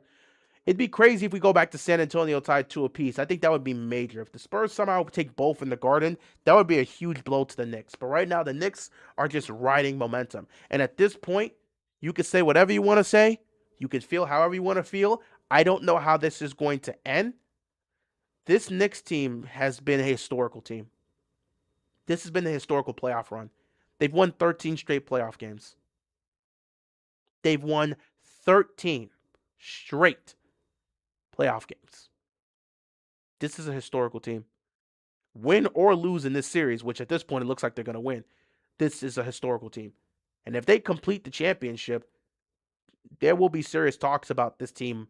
I mean, I don't know how you would rank them all time, but like this is a historical team. You give them credit. And then there'll be conversations about Jalen Brunson. Even though Brunson's not played well in this series, there'll be huge conversations about Jalen Brunson. Again, Spurs in 7, trust, that's cool and all. It's great to say that now, but it doesn't really matter. It's great to say that and keep that faith, but realistically, we've watched the games. Significant changes need to happen, even including in the lineup. Stephon Castle may have to be taken out of the lineup. You got to switch the lineup up because it's not working out. Mitch has to make some changes. So it's cool to keep that on. We never know what happens. The series is technically not over. Like I said, series is technically not over. For all we know, the Spurs retaliate by blowing them out in Game 3 and 4 in the Garden, and all of a sudden we head back to San Antonio, this being a 2-2 series. That could happen. But I'm not going to predict that. I'm only going off of what I've seen so far. No one saw the 3-1 comeback coming until it happened. Nobody saw that happen until the Cavs blew out the Warriors in Game 6. Because when you looked at when they were down 3-1, Game 5, people were concerned and saying, they may go down, but Draymond's suspended. They could take this one. Game 6, Bogut goes down. Everyone's like, okay, this may be going the Cavs' way. When the Cavs blew out the Warriors in Game 6, it felt like everybody knew the Cavs were going to win Game 7. It just felt like that. But we'll see. At the end of the day, this is a new territory, so I just don't know. Maybe the youth is catching up to them. Maybe the lack of experience is catching up to them. Maybe they're just not the better team. I don't know what else the Knicks got to do to prove themselves. Maybe they're just not the better team. And they're showcasing it now that they're not the better team. Or at least they're not better at executing than the Knicks. No one's beating them out in that. So we'll find out soon. We will find out soon. We will find that soon. We will find that soon. But yeah, Knicks up 2-0. Got to give credit to them. Their fans don't deserve it. Their owner doesn't deserve it. Stephen A. Smith certainly doesn't deserve it, especially with the way I'm not even going to get on Stephen A. Smith. But for those players, I like Cat deserves it. He's been through a lot. He's lost a lot. Cat deserves it. Brunson deserves it. Those players in the locker room deserve it. Mike Brown certainly deserves it, man. Mike Brown, man, the way Mike Brown's coaching career has gone, bro. You know, with him coaching Kobe gave him that death stare. We knew it was over. His time with LeBron, we've seen how that's worked out for Mike Brown. Mike Brown deserves this. Mike Brown deserves this. Jalen Brunson deserves this. Um, Cat definitely deserves it. So if they go on to win the championship, I'll be happy for them. I'll be disgusted because the fans get to celebrate. Those fans don't deserve a championship. That owner certainly doesn't deserve a championship. And Stephen A. Smith doesn't deserve a championship. But they'll get one, so they'll talk their trash and do what they do. Just like Philadelphia. Like the Eagles did not deserve to win a Super Bowl. We did not want to see them win a Super Bowl. But it was either Eagles win and we deal with the obnoxiousness, or the Chiefs three-peat. So it was like the lesser of two evils. So like Philadelphia, they don't really deserve to celebrate with the way their fans act. Neither does New York. They don't deserve to celebrate with the way their fans act. But you know, it is what it is. So the Knicks win. I'll feel happy for the players. I'll get backlash from the Knicks fans. It is what it is. Like I said, the fans will celebrate. They'll be happy. It is what it is. I'm not gonna care. The second the finals, legitimately, the second this finals closes, I'm moving on to the World Cup and I'm getting ready for the NFL season. So I'm not really gonna trip over the Knicks winning, but I know their fans are gonna be insufferable and they're gonna come after everybody. So that's just what toxic fan bases do. But at the end of the day, when you win, you do that. So it's what it is. But yeah, in terms of the series, right now it feels over. But it's not like we haven't seen situations like this before. Obviously, hell, the last with the what's it called, through two games between with Phoenix and Milwaukee, Phoenix just looked like a far better team. Phoenix looked like a far better team in 2021. They were dominant. They dominated those first two games, and it just looked like the Milwaukee Bucks just had nothing left. And then they flipped the switch and found a way to win that series in six.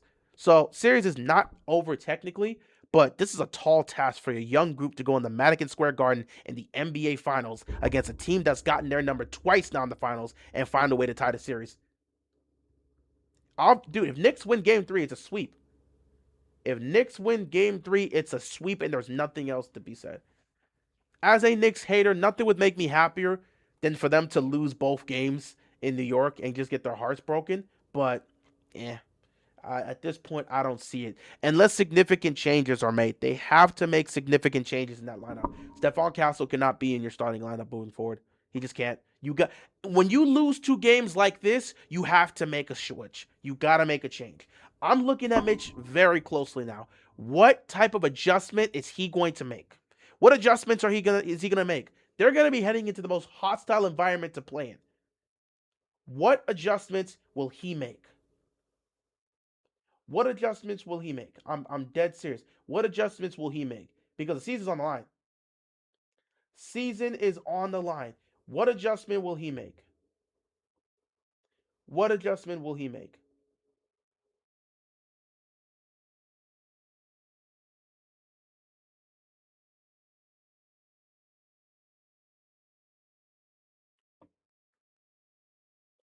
But yeah, we'll see how things go, man. We'll see how things go. With that being said, guys, it's 11:49. I'm gonna call in the night here. I want to go do some other stuff.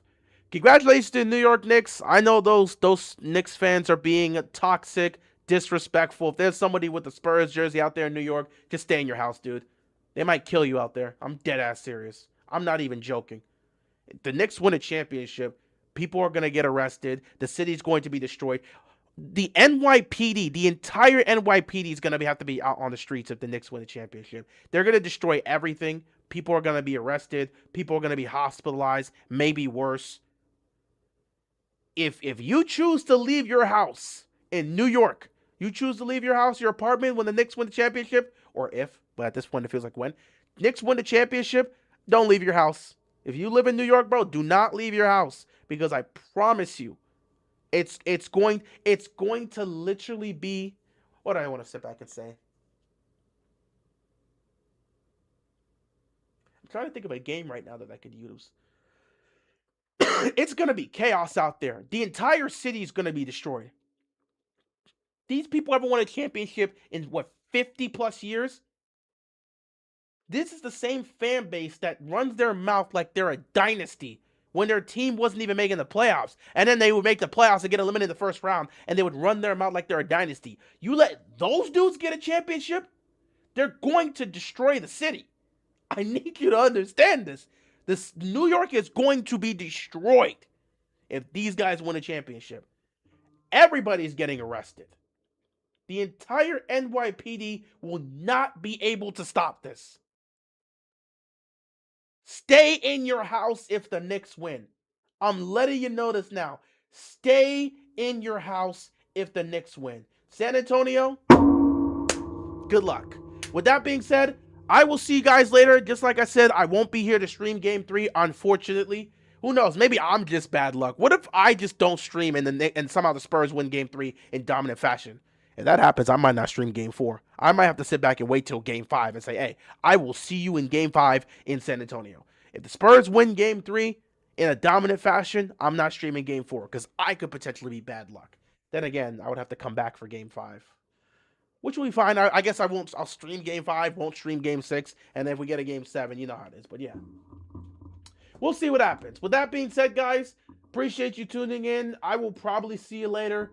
Fortunately, won't be here for Game 3, but hey, we'll see what happens in this finals. With that being said, take care, everybody. Good night to you all. Appreciate you stopping by for the stream, and I will see you guys later. Be sure to stay safe. If you're in New York, do not leave your house right now. And peace out. Good night, everybody.